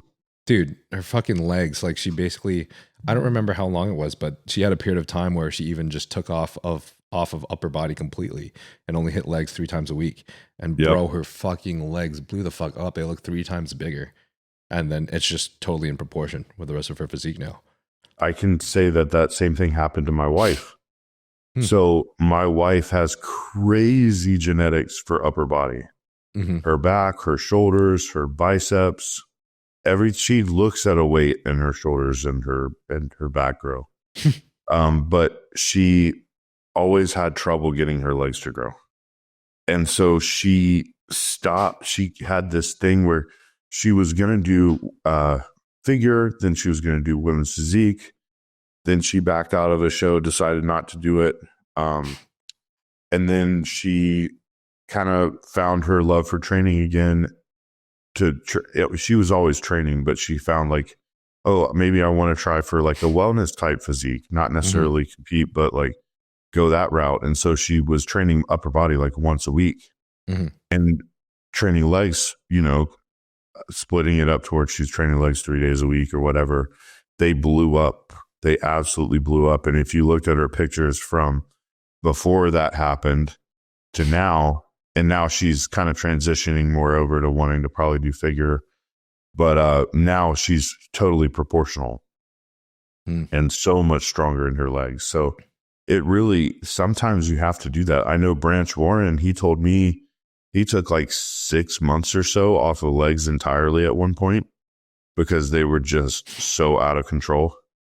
And his upper body needed to grow. So sometimes it takes that kind of like sacrifice for it'd be hard mentally. I don't know how I would do it. Yeah. Like I love training legs too much. I don't know how I would take that time off legs if they really were that out of proportion. But, if you want to balance physique that bad, you can make it happen, Yeah. Yeah. If you don't mind me asking, how many sets do you do per movement? Generally, it depends. So like, for instance, for legs, hamstrings and adductors, I do 3, but I had to back off on quads because, like my training partner, he'll do, I think he backed off on the leg press too, because he was just burying himself. But, he does 3 or 4 on the leg extension, but I only do 2. Okay. But on everything else, like our back movements, we'll do 3 working sets generally for back movements, unless we're feeling something really good. Sometimes we're pretty instinctive where it's like, my lats are blown up right now. This feels so good. Let's run this for another set. For something like side laterals, a lot of times we'll run 5 sets back to back. So like as soon as he's done, I go. As soon as we just swap off. And we even do that with like our pull downs. We do our single arm lat pull downs on the cable. He does his right side, then I do my right side, then he does his left, I do my left, then he does his right. Like there's no rest in between. Yeah. It's back to back to back, just swapping off sides. And sometimes we'll run that for 4 sets, but it's mostly three sets per exercise for the most part. But there's certain things like side laterals, rear delts. Right, of course. Where we'll run like, it's almost like a rest pause where we're just going back to back, Bro, side laterals was always that one exercise I would just be doing like 6 to fucking 10 sets. Yeah, dude. I mean, there's nothing else to do for fucking medial delts, honestly. Yeah, right. They can take a beating, and I've seen the results of not going so heavy on side laterals. Yeah. And just beating the volume out of them with lighter weight. I mean, it really works. I feel like if there's anything that I could actually say with credibility, I'd have to say that the side lateral, that side lateral thing, because I think my medial delts are the one thing that are a little bit still too out of proportion with the rest of my body. I feel like I still need to bring up my arms and my chest and everything. It still looks a little men's physique-y. Yeah. Well, there's nothing wrong with having massive shoulders, man. Yeah. I mean, big shoulders fix a lot of things, but I can speak from experience having to pull my arms up to match my delts too. So, but yeah, dude, like just focus. So do you feel like your chest and your triceps lack? Well, my chest used to be big, but every year I would focus on a new thing that I felt like was lacking. And I don't know, it's kind of hard to say because there'd be people that would tell me that I'm pretty damn proportional all around. And when I would go to a show too, I would normally get that feedback back as well. Obviously, when I was competing in men's physique, there was like no one looking at the legs anyway. So that was a clear thing that I needed to bring up. But now that I did bring it up, it's like I'm trying to figure out what's next to bring up. And I think everything kind of just needs to be brought up in proportion. But for sure, though, before I went into classic, I think the delts were in proportion for a men's physique competitor. But for a classic competitor, you know, there's a lot of other things that I need to bring up, such as arms, legs, etc. So that was the focus in the last couple of years. I got you. Yeah, So- it's hard when you switch divisions because you got to really adjust things. Mm-hmm. So But I don't it's know. fun, though. Yeah, for sure, it's a new challenge, and I feel like that's where Urs probably has a lot of drive and passion right now and fire for the sport. You know, is being able to like finally progress. Where you may feel stuck in one thing, then it's kind of like that new shiny thing to chase after. Yeah, And that's what we all like in bodybuilding, is always having a way to level up, absolutely. and chase after something more with the process, you know? I had a good long period of time where basically I was just trying to survive and just trying to make money, especially when I was starting social media. So I ended up having to, like, the only thing that you could do at the time when I was doing it was like stay fucking shredded for social media so I can get some kind of engagement and gain an audience and fucking build this up to be something that I can finally help pay for my fucking rent. And I did that for like 3 to 4 years and it paid off, man. Like out of nowhere, like everything blew up, and that's how I got my audience in the first place. But the problem with that was, even though it was cool to be shredded around and walk around shredded, there was zero gains made in 4 years. And I got to be real, like maybe it was great to have social media gains, but like in here, I just didn't feel good. And I didn't feel totally happy. I didn't really feel very fulfilled. I'm just like, I fucking like bodybuilding, man. And like, I don't even care if like that's way more niche than my audience will be, because they were all here for just like this lifestyle guy that's always shredded all the time. Like the thing I like to do is competing. I like to get bigger and bigger and bigger and bigger and shit. And still I'll get these comments like I did like literally like a week ago that I posted that I thought was hilarious, was like, I liked you when you were smaller, when you were like a smaller aesthetic or whatever. And I'm like, well, we don't really train to stay small here, bro, but you go ahead. Right. But no, well, you know, I speak from my own experience where the off season, the engagement just falls off, bro. And then when you're in, and you got to be so creative, it takes so much more creativity. Whereas like prep comes, it's like, oh, this picture looks sick of my physique. Let me throw it up with no caption. And it gets like tons of engagement, tons of comments and likes, you know, it's funny how that works. But, yeah, you know, I've been one that from the start, I didn't care about social media as much. Now I have to watch my engagement and make sure I'm strategic with my posts and all those kind of things for my sponsors and for my own brand, because we know us pros can't just live off of prize money, obviously.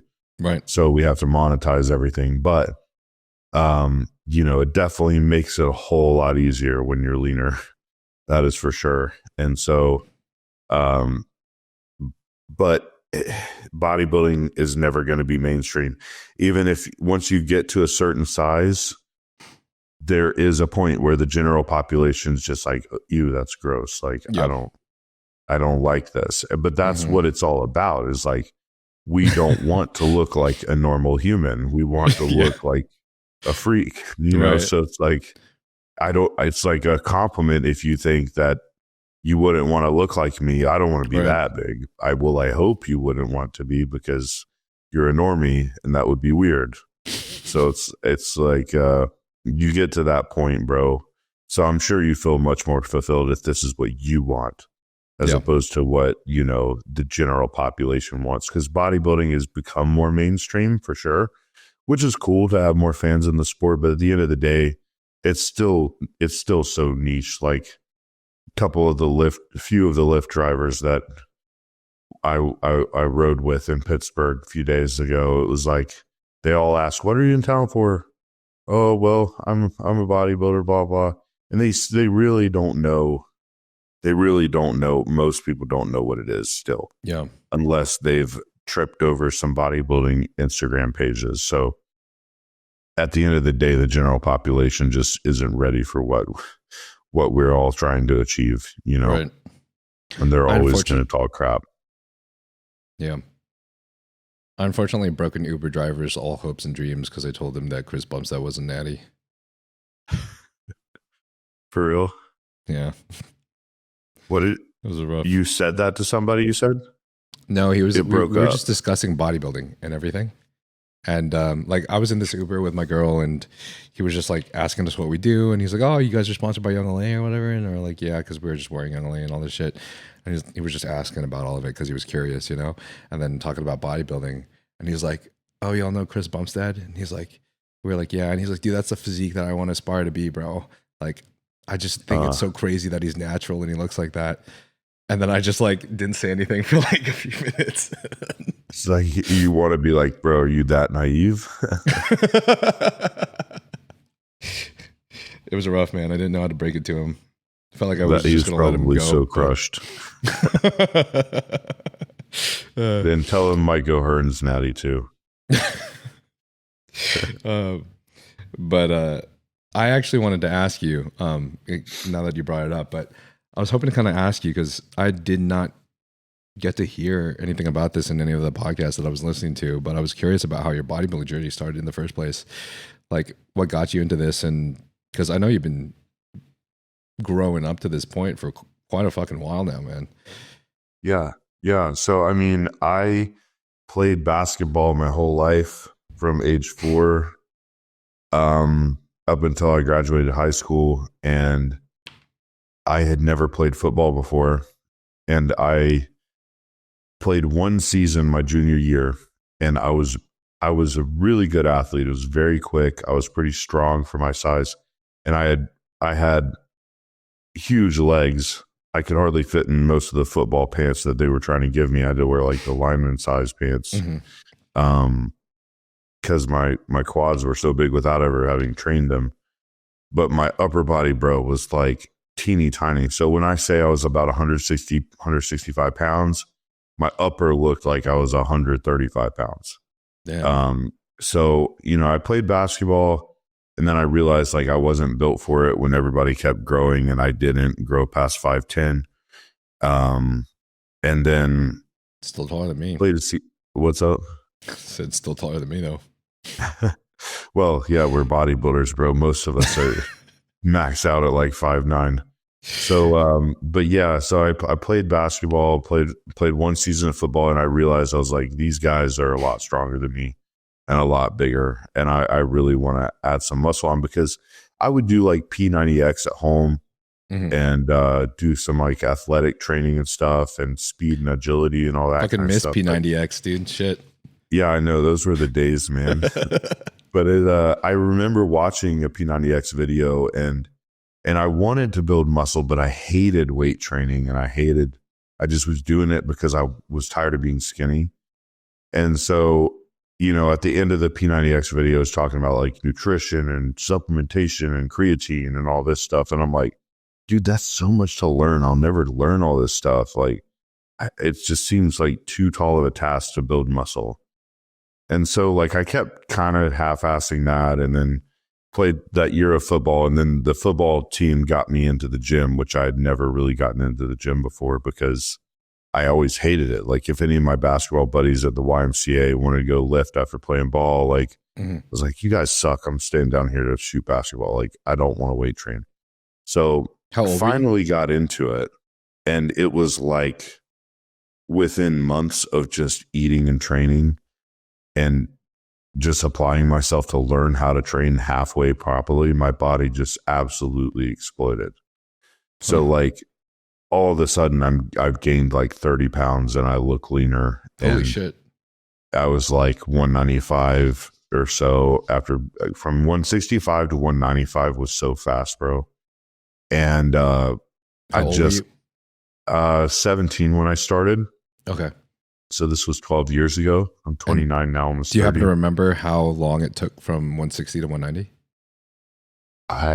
It was a matter of, bro, like 6 to 8 months. I want to say it was like maybe within a year. I don't remember, but it was a short period. Like that was like 30 pounds of maybe not entirely lean tissue, but like I had abs and I was 195, you know? Damn. I want to say it had to have been within the year because I started when I was 17 after the football season. And then by summer practice of the next year, my basketball coach was accusing me of steroids. And in front of the whole team. And one of the guys took up for me. He's like, bro, I see this guy at the gym in the Y for like, he's there every time I'm there. And he's there for like at least 3 hours, which I was, and it was dumb. I remember like 4-hour training sessions because I just didn't want to leave. Bro, low-key, those were the most fun, man. It was just all pure passion, just beating myself up in the gym. So that's just where it started. And then it was still at that same YMCA. I had a few guys in there. They're like, man, you have crazy genetics for this. Like, you should do a bodybuilding show. I'm like, I could never do a bodybuilding show. I don't want to get up on a stage in panties. Like, what? This is kind of weird. Like, Ronnie Coleman's awesome. Like, Jay Cutler, they're awesome. I love to see that, but I don't think that's for me. And they eventually talked me into it. And then from that point, I did the SNBF, which is a natural federation. And from that point on, I just fell in love with it. And then 2017 was my first NPC show. Wow. So that was kind of my starting story. So 2015 was the first show I ever did, was that SMBF Federation show. And I got second in novice to this guy that actually ended up being a IFBB pro in classic later on. So we were both in this natty novice class together, and then we both ended up going pro. That's so sick. IFBB. That's awesome, bro. So one of the things I like about Sean Clarito was him starting off in the National Federation, and then you just see him blow up into freaking those Olympia. Pictures of him back when he was such a little guy. It's crazy. I know. It's wild to see. Oh, dude, that's so dope. So your first NPC show, I'm just like rough guessing, I'm assuming like around 22 years old-ish or whatever. Let's see. So that was 8 years ago. Yeah, around 21, 22. Gotcha. What I guess after you did that NPC show, like what did it look like from there? Did going up on stage kind of just drive you forward? Like, okay, I love this, I want to keep going. Like, what's the next step?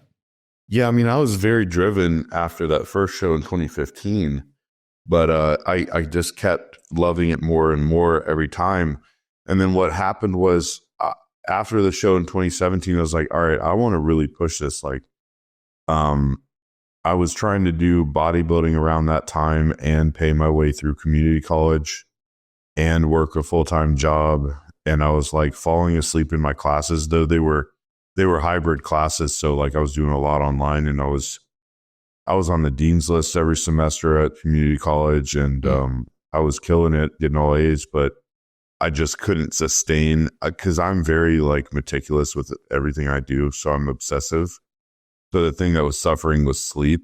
So like, I'm not messing up my grades. I'm not messing up bodybuilding. I'm not messing up at my job. I'm going to juggle it all. And then I just was burning myself out bad. And so I don't remember exactly. I think it was 2017 or 2018 when I stopped going to community college. I was like, I'm just going to work and pay my rent. And like, I don't know what I want to do for school. So I'm just going to like pursue this bodybuilding thing for now and just make some money at my job and save it on not having to pay through college, because I didn't know what I wanted to do. Mm-hmm. So 2018 was my next show. I did the same show 2 years in a row in North Carolina as the Muscle Heat. And so it was a whole year later. And what sucked was I was about 205 to 208 in 2017, but I looked like 6 weeks out. because it wasn't anything I did. It was just the coach I was with at the time was a local guy, and he always got peeled out of his mind like real easy eating a ton of food. And so he was at my gym, and he would see me doing extra cardio, and he'd be like, only 20 minutes. And like, are you doing more than 20 minutes of cardio? I remember him telling me, he may have not like said it like that, but he's like, were you doing more than 20 minutes? And then one time, you know, he had me doing a cheat meal every weekend through prep. And mind you, it was like a 9-week prep. And he's like, I think you only need 9 weeks in a prep. And I told him I had sushi one time for a cheat meal. And he's like, dude, that's not enough saturated fats. You need something way heavier. So I think the next weekend I went and got Chick-fil-A, like literally a catered platter of chicken nuggets and Chick-fil-A sauce for me and my roommate, and we crushed them all. Fucking epic. So like just dumb stuff. Yeah. And I looked way off because I just didn't have the direction or the right coaching. Right. So I was like 205, 208. And then so I was a heavyweight. Then the next year I did that prep where I lost that crazy amount of weight with a different coach. And I ended up 195 on stage. So I was like 10 pounds lighter than the year before. Damn. Talk about being crushed. Like, because I wanted, at that point, I was like, I really would love to go compete at the national level. Like, I know I'm not going pro for a long time, but like, I would love to just, you know, because I was nationally qualified the year prior, but it was a second place. I got like second out of 6 guys in the heavyweights or something.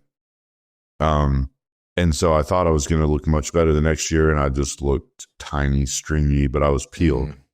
So I was like, I need like a 16, 20 month off season. And so the fire was there, and I was pushing hard, and the rebound out of that show was wild because I had burnt so much muscle tissue off. So all of a sudden, 3 months later, I look massive. Next thing you know, I'm like 250 and decently lean after being 195 on stage. So like it was really good at first. And then I actually went to Matt Jansen for a short period after that coach. Didn't really work out with him. That was like probably 4 months. And then I went to Chris Tuttle in January of 2020. Gotcha. And that's where everything changed. And my bodybuilding trajectory was like this. That is awesome. So, yeah. So I got with Chris in January 2020.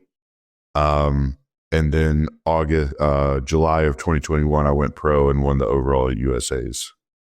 So July of 2021. Yeah, did you so say a year like, and a half with Chris. did you say that you were just hoping to turn pro before you turned 30? Yeah. So like I ended up turning that was pro like at what, 25. like 25? Fucking sick. 25, yeah. And now I'm going. I turn 30 next week, and then I'll be at the Olympia the next month. Shit! Happy birthday, bro! Thanks, bro. Yeah. So I was like, I didn't quite make it to Olympia before 30, but just barely. Qualified at 29. I think it counts. Yeah, you qualified at 29. That counts, in my opinion. It kills me to even think that I'm going to be in my 30s, but the positive thing is they say you're in your prime when you're in your early 30s for bodybuilding. And I think that's an aspect too of what's going on with my body lately is I'm hitting that prime, those prime years. You know what I mean? Right. That's what I try to tell myself too, to make myself feel better, to be honest. But I'm a lot younger than I look, which is funny because whenever people just like to say like, oh dude, this dude looks fucking old and shit, and then they guess younger than your actual age, it just makes me fucking laugh. Yeah, but, right. I like try to remind myself though, because the thing about bodybuilding is it's such a long game, and it is. There's so many great, excellent stars that are even in their fucking 40s, man. Yeah, which is so dope to see. So it's like, in my opinion, just like Ian has said before, it's like every bodybuilder really has maybe a lifespan of like 15 years or so, maybe even up to 20. But I don't think it really, really matters where you start as long as you take care of your health. I agree 100%. I mean, yeah, Justin Shire started late. He's like 38, 39. Andrew Jack's close to 40. That's crazy, bro. That don't crack. Yeah, I know. Samson Dowda's almost 40 as well. You know, William Bonac, he's around 40 somewhere. Mm-hmm. So a lot of those guys, Hottie's getting older. I don't know, Hottie's late 30s. But there's definitely a young crop of guys coming up, though. That's for sure. But what you said about looking older, though, yeah, I get that all the time, bro. All the time. I've gotten that since I was 15. I remember when I was like 15 to 17, people thought I was in my 20s. So when did you start growing a beard? There's nothing new. End of high school, I was like 17. It wasn't that would thick, but I had an okay beard. That would make sense, though. I mean, it's definitely a big part of it. But by the time I was 18, probably 19, it was very established, and I've shaved my beard one time since then, and it was like, I think it was 2019. I had to do it for a job that required it when I started the job, and then they changed the rules on us, and we were allowed to grow a beard, and I grew it right back. But I don't like the way I look without a beard, without a beard. But who knows? It may make me look like 5 years younger. I may try it one prep.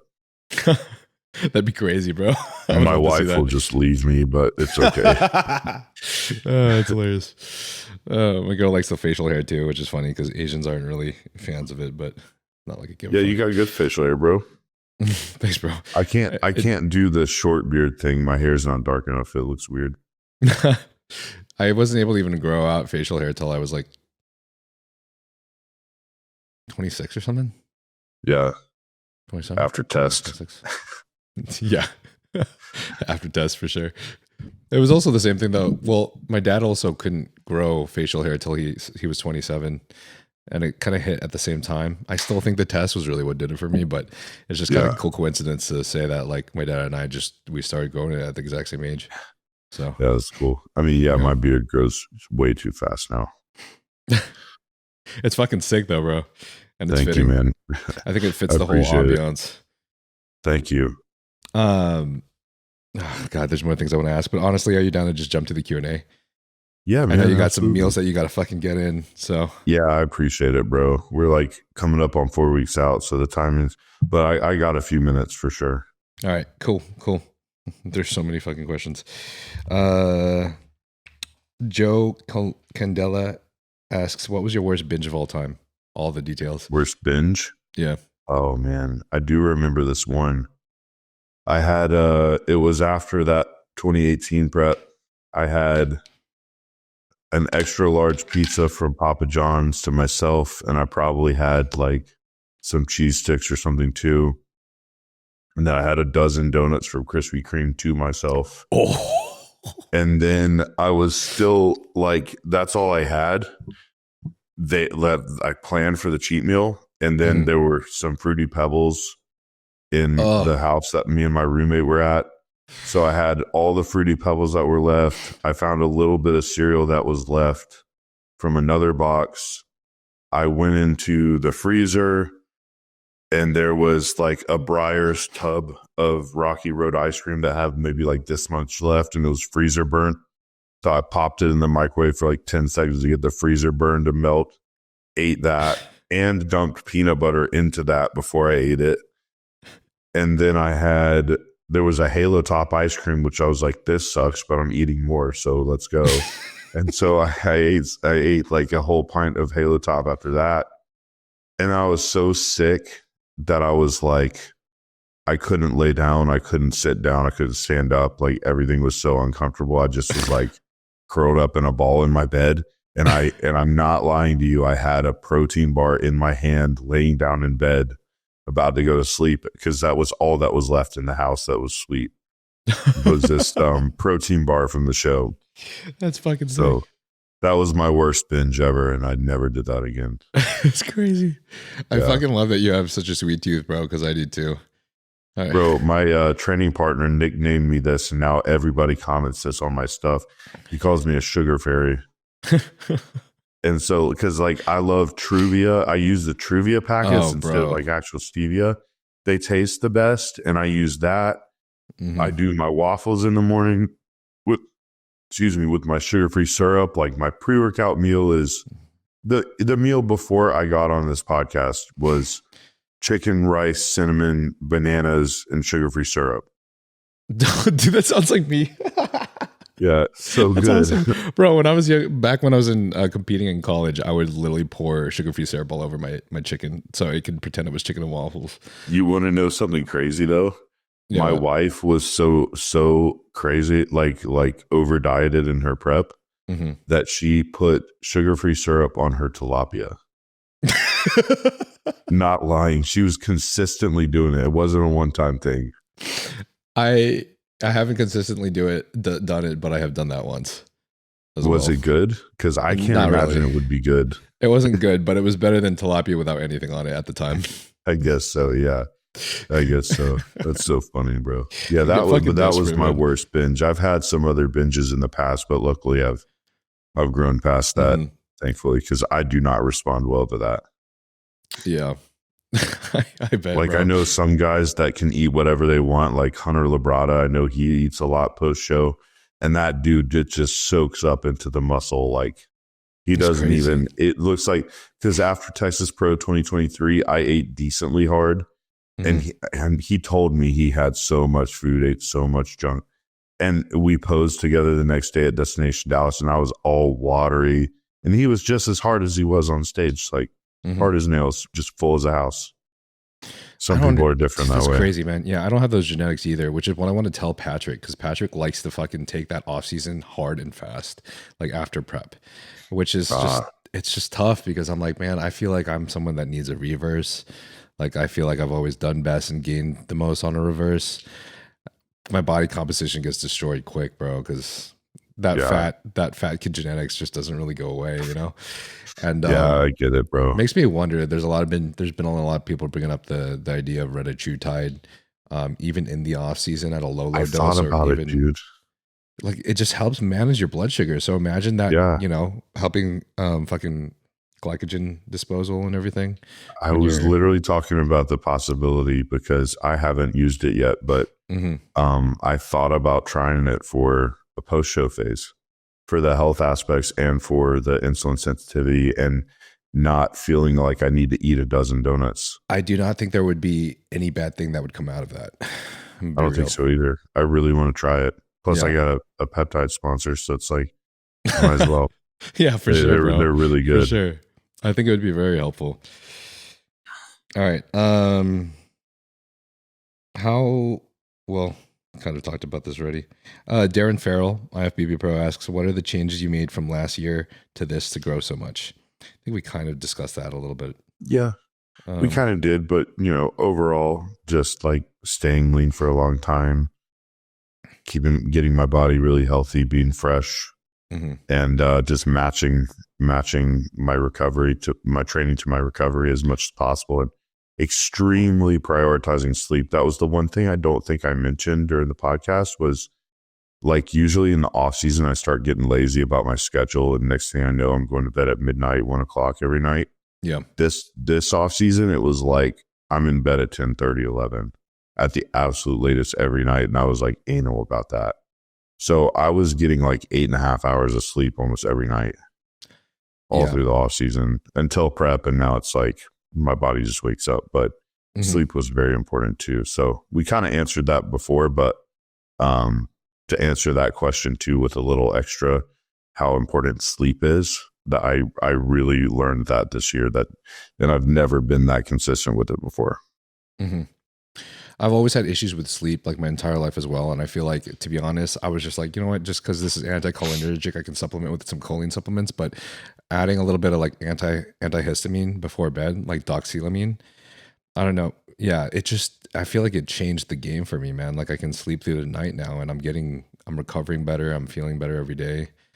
Yeah, I take consistently. I have a really bad deviated septum that I'm probably going to have surgery on after the Olympia prep. We'll see, because I need to be able to breathe through my nose better. But yeah, and my allergies get bad too. So I generally always take my allergy meds before bed.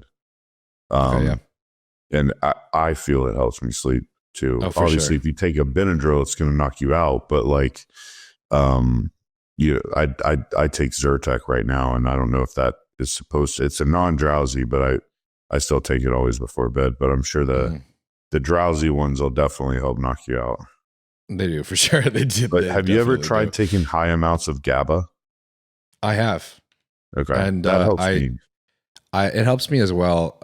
I've noticed that I was talking to Dr. Scott Scher, and he was saying that like if you have leaky gut, then you tend to GABA will cross the blood-brain barrier more easily. But if you have a healthy gut, then it tends to not. And I've noticed that I think as my gut got healthier, I ended up having to titrate up my GABA doses.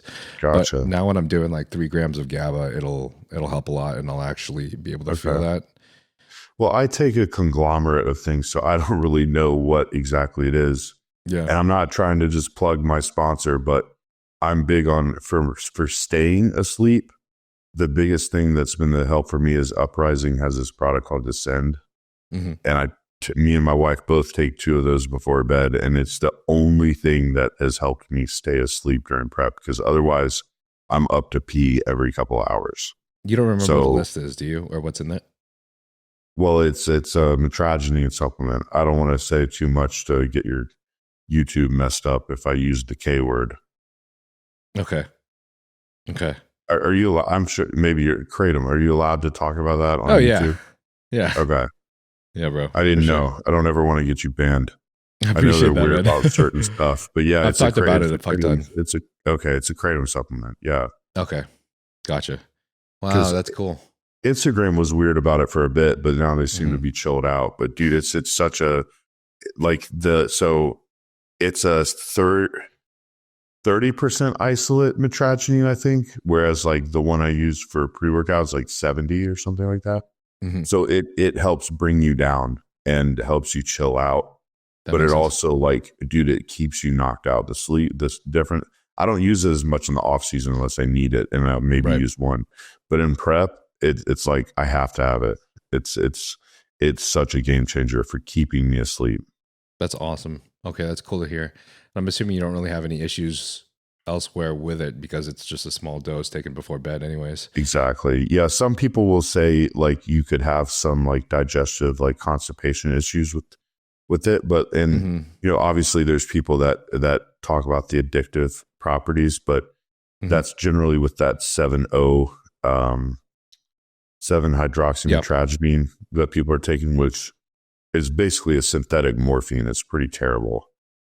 It's not naturally occurring at all. And Uprising strips that out of the products down to like 0.1% or something like that. So, gotcha. Yeah, so it's definitely I've run it before for 8-9 months straight, and then just decided I'm going to take 4 months or 4 weeks completely off, and I was fine. Nice. No issues. That's awesome. That's so cool to hear. Then, yeah. All right, I'll definitely look that up myself. Yeah, reach out if you had questions about it. Beck Call just says used to train at AR and have watched the work you put in. Much deserved and good luck. That's cool. Appreciate that. Beaver Thomas asks the biggest things that you did to fix your gut health. So I was having an issue, bro, with like, I hate to be too I guess this isn't too graphic, I guess, but loose stool in prep, like where usually you get constipated in prep from the low food, but I was literally like, it wasn't horrible. It's not like diarrhea or anything, but it was loose to the point we think, okay, what are we doing as bodybuilders? We're trying to utilize as much nutrients as possible. So we're obviously looking at our digestion. And if you're not, and you're just ignoring it, then you're ignoring an aspect of anybody that's coached anybody or been coached. We know that that's an important aspect. So I want to make sure I'm absorbing my nutrients. And I felt like I was like losing my guts half the time. And we tried doing so many things like removing egg whites, removing red meat, removing avocado, removing bananas, doing all kinds of stuff, removing zucchini. Nothing would change. And then all of a sudden I started taking BPC 157 oral. And after like a week, it was totally fixed. So I don't know if I had some issue with my gut lining because, but it was also in conjunction with adding some kombucha in, but I was already eating sauerkraut. I was already taking a probiotic supplement. So I don't really know what the change was. I was about to try to pull out my liver supplement for a bit because it has TUDCA in it. Mm-hmm. And I didn't know if my stomach bile production was too high or something like that. But I started the oral BPC and I have not had a problem since. That is awesome. It took like a week. I've heard nonstop good things about the oral BPC. So it's something Yeah, that I've been just started fasted. implementing. Yeah, dude. Fasted first thing in the morning. I take it just after I wake up when I start chugging my water in the morning. And I don't know. I'm a believer now, bro. I wish I'd started a long time ago. Same, bro. Same. I'm going to be utilizing it for peak week as well. So I'm pretty excited about that. Make sure all my digestion's fluid during that time. Yeah. Probably liposomal glutathione too, just to help make sure that all the inflammation is that I haven't tried down. I tried glutathione injections and I think it really helped a lot with my first peak week. But obviously, since I was wearing board shorts, it was a lot easier for me to inject that during peak week. Because I've heard it's painful, right? Is it worse than L-carnitine? It's L-carnitine has like more of like a pip, kind of like stays. Glutathione just stings going in, but it's it's not that bad. Especially there's Anazao has a version of glutathione that like, this isn't even a plug, but they have a version that like doesn't hurt or doesn't sting as bad. I'm sure some other people might too. I don't know what they have to do to make it not sting, but it's not too bad at all. But in terms of like, you know, just washing away inflammation during peak week, liposomal glutathione, you know, you just take it orally and everything. So I think that would be the best alternative that I'm going to try. It can't hurt at all. Right. Okay. Right. I'll look into that. Nick Walker also told me that KPV is very great too, which I totally forgot about, but I haven't tried it. He's been trying to convince me to take KPV like every time I talk to him. That's funny. He's a big believer in that, which I can see the benefits. So I may be trying that too. Of course, he loves his red eye. Sounds like he really, really, really loves it. Yeah, he does. We don't have to talk about this too if you don't feel comfortable. But Ehoda asks, what was your first cycle and worst experience? What was my worst experience? Or he just asked what my first one was? What was your first cycle and worst cycle experience?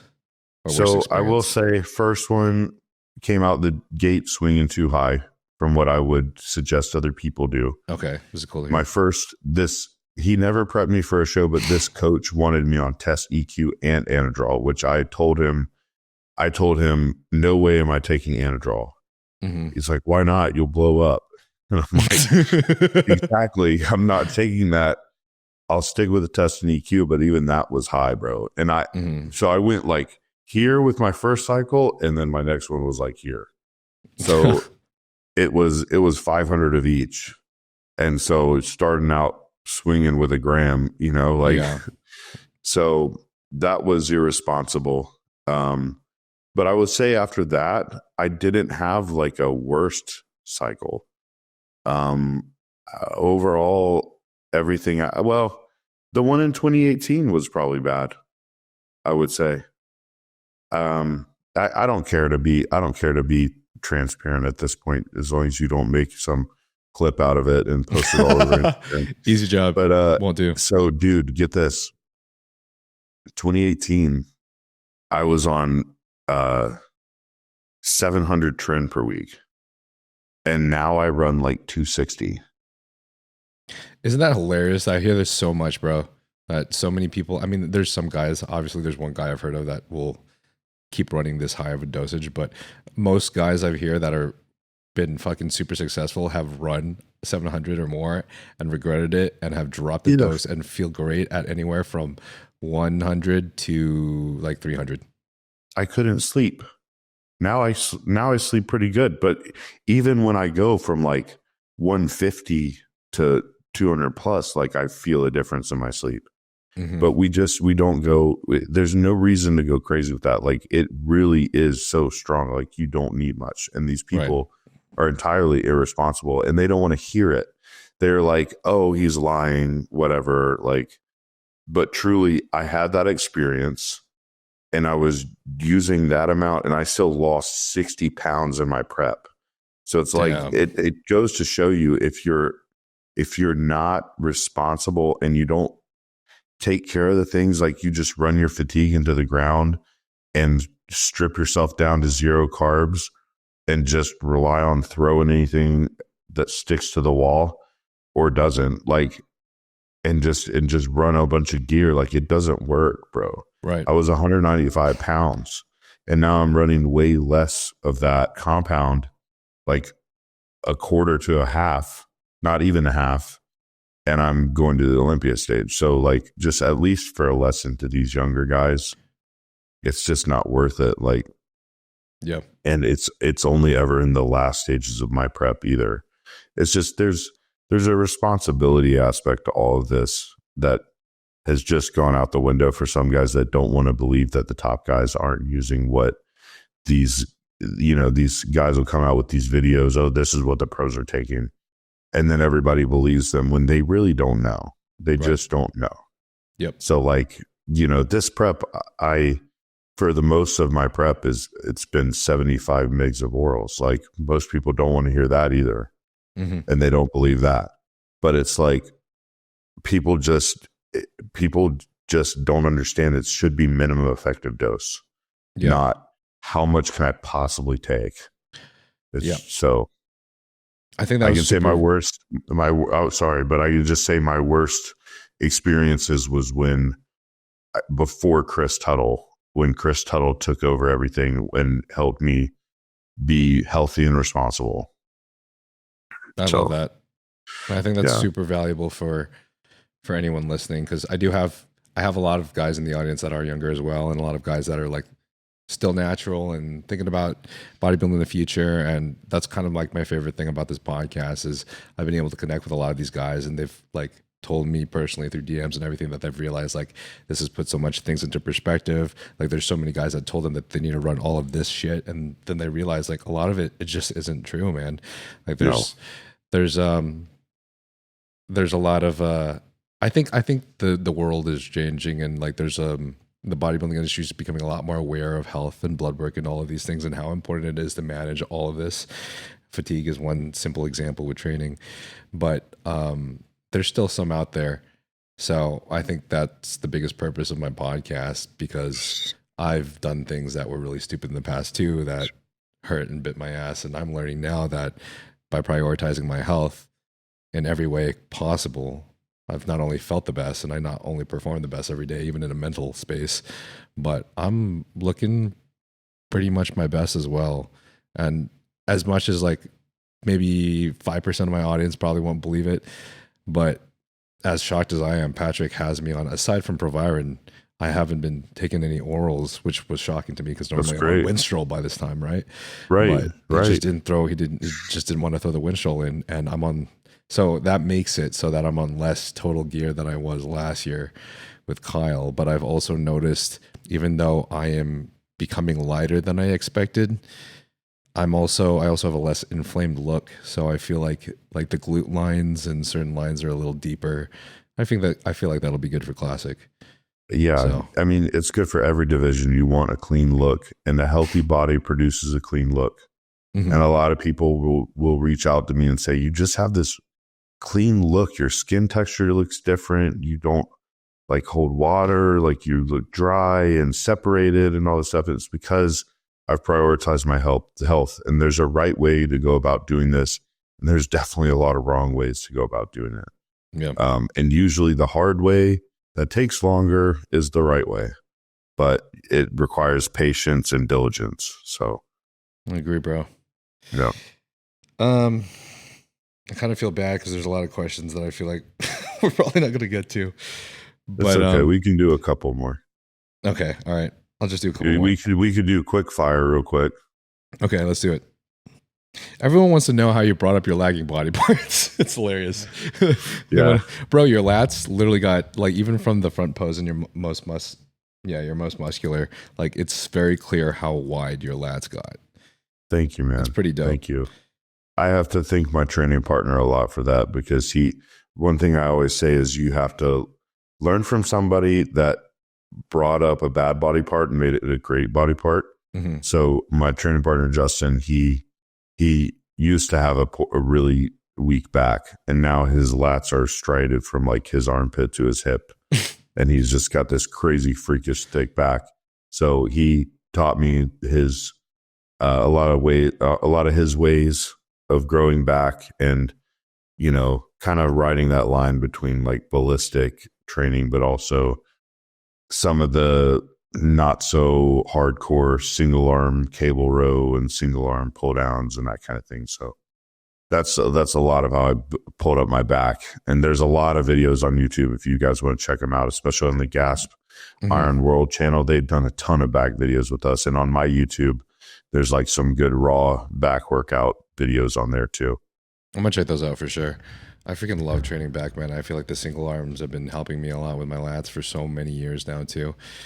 Yeah. It's just so much easier to, oh God, it's such a bro thing to say. It's so much fucking easier to just feel that mind to muscle connection with those. It is. You're more, and it sounds also really sciencey and broy, but you are more optimal training lats single arm. You just are. I just believe it. No, I agree too. Plus the whole like bilateral deficit type thing anyways too. So yeah. Just curious real quick though, how many sets do you feel like you normally end up doing for lats per week? I know it's probably like lats specifically, we always do Tuesday. We ended up doing 3 to 4 sets of pullovers on a cable, which we don't even hardly count, but we're still going to failure on those.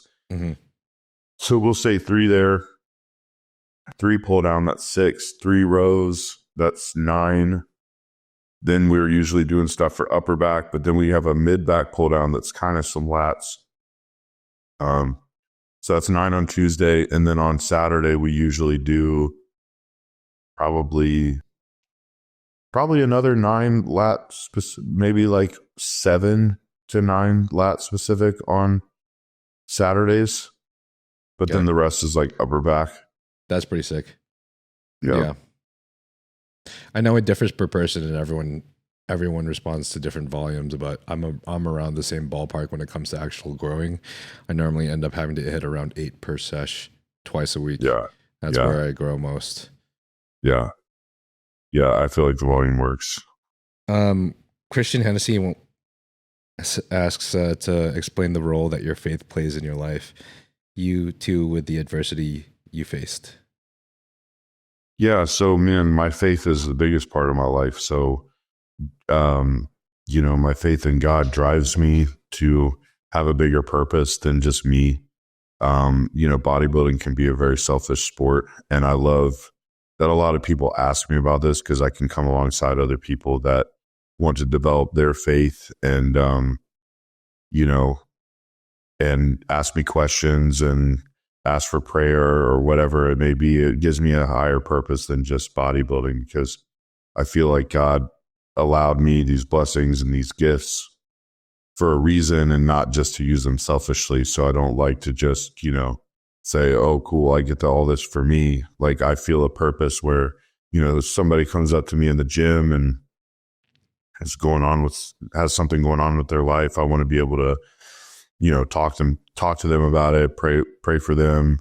If somebody wants to come to church with me, I invite people to church with me. Like there's just a higher purpose where I feel I'm led to have a platform to speak about my faith and be bold about it. And, I know a lot of people in bodybuilding tend to be more self-centered about our physiques and what we look like, but we're a lot more than that. And this bodybuilding thing is short-lived. And then what do you got after that? So yeah, for me, with my faith, I believe in eternity and I believe in Jesus. And, my faith in God does drive me because I feel like the blessings I have are from him. So, I appreciate that question too. Yeah. I kind of wanted to ask as well. And I'm really glad that you I'm just glad that you do, and I'm glad that you talk about it as well, man. Well, thanks, man. Yeah, I mean, not everybody agrees, and there's some people that maybe feel some type of way about God or not believing there's a God, or maybe they've had a bad experience with a Christian in the past or whatever. That's the problem when you deal with human beings, and so I'll have some DMs that are pretty harsh about what I do and being a Christian and whatever else. And that's people's opinions, but ultimately I'm going to be bold about my faith, and that's who I am. So I'm not going to hide who I am or try to change it for anybody that doesn't like it. And I'm going to respect other people's opinions and what they believe. But, I'm also going to tell it how it is for what I believe, without shame in it, because I'm proud of it. So it's something I like to be outward about. Absolutely. Yoseba Ipara asks, what was life like as a 23-year-old up and coming bodybuilder?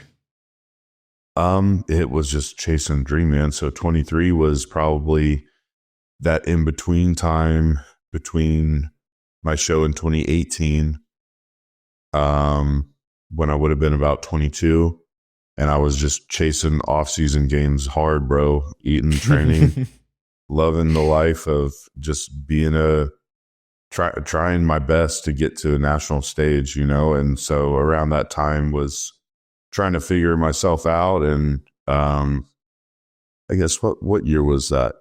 So 23, I would have been 23 was 6 years ago. Yeah, so that would have been 2019. I had just gotten a sales job, and I was hustling, making commission, and trying to really be able to invest more money into bodybuilding. Because when you're early 20s and you don't have the greatest job yet, and you're not making as much money, buying all that meat and food and there's the supplements, the gear, everything. It's so expensive. It's hard. And so I tell a lot of young guys, just do what you can and train and eat, and try not to focus too hard on the competing aspect until you've got a good savings going, a good cushion, and you're financially sound. And then then you can chase that pro card a little more, but chase the pro physique, not the card, but then you can go, chasing bodybuilding a little more, because it's truly not. Somebody said this to me one time, was bodybuilding is a rich man's sport played by broke people or something like that. And I hate to say it that way, because I was broke trying to do bodybuilding at one point too, but it really is not cheap at all. So it's hard to play this sport 100%. So to me, it's train, grow, eat your food, build a lot of muscle in your early 20s, and then, make good financial decisions, which is hard to do in your early 20s, but do that. And then you'll be a better bodybuilder for it, because it's expensive to be a legit bodybuilder, and to be, these national shows are so expensive. So get your finances in order, make sure all that stuff's in order. And then, you can push for the bodybuilding thing full swing. And that's what happened to me around the age of 23, was I finally got ahead financially with that job that allowed me some opportunity to really crush it. I was one of the best sales guys around, and was really doing well, making 2, 3, 4 times the amount of money I'd ever made. And then that allowed me to really pursue bodybuilding more, because I didn't have to worry about oh my gosh, I can't pay for all this chicken again. Yeah. So that's what I was doing at 23, just saving money and getting as big as possible. I feel like every single one of us can relate. Yeah. I remember when I was in college, and I was I know this is fucking disgusting, but I'd have my empty jar in my backpack, and I would be going to the dining courts right in college, and I'd just be shoveling chicken breast down the backpack. It's no fucking joke. Dude, you got to do what you got to do, right? I don't know if they still do it, but if anyone does need to get chicken or protein on a freaking, what is it called, budget, I was getting chicken breast for $2.99 a pound at grocery outlet at one point. I don't know if they still have that, but I feel like they do. They used to have, bro, when I was in my early 20s, it was $1.99 at Sam's Club. Damn. Oh, shit. Yeah, it was cheap back then, bro. It was cheap. Probably should have just learned from you, Brett. All right. Well, I ask one last question at the end of every podcast. Okay. If you were to disappear from the world tomorrow and you had one message you could send to the entire world today, what would the message be? Oh, man. Well, that connects back to my faith, man. Find God. If you have zero interest in God and you're totally vehemently against that, I that's my purpose, is to share the Lord with others and share Jesus with others. So that's what I feel like is more important than me as a bodybuilder. But find a higher purpose than yourself at the very least. And, you know, I find that through my faith. But, you know, I hope I leave a legacy when I'm gone as a bodybuilder, that I was someone that used bodybuilding to positively affect others, you know, not just with faith and beyond, and as well as just through the industry. I hope I can impact others to have a positive way about them through this sport, and not be so self-centered, because you can do this bodybuilding thing and still be a good person and smile at other people when you're on low carbs, and you know, talk to people at the gym that come up to you and just want to ask questions, even if it's annoying, and just be kind to others. You know, we need more people like that in the world. So, and I'm sure a lot of other people could agree with this too, or maybe resonate with this, but I could feel that from the podcast I listened to of you before we had this podcast, which is kind of one of the biggest reasons why I felt the urge to reach out and ask if you would come on. Well, that's cool, and man. I really appreciate that, bro, because I think it's really cool to see that in the bodybuilding industry, and I think it's inspiring and it's refreshing, and I just wish you the most success, man. Thank you so much, bro. That really means a lot to me, and I definitely appreciate you having me on. It was a great chat. Yeah, bro, it was awesome. Hope you get your meals in, and I'll see you at the Olympia, bro. Awesome, man. Definitely hit me up. I appreciate you, bro. All right. See ya. I'll catch you All soon. right, bye. Later, brother.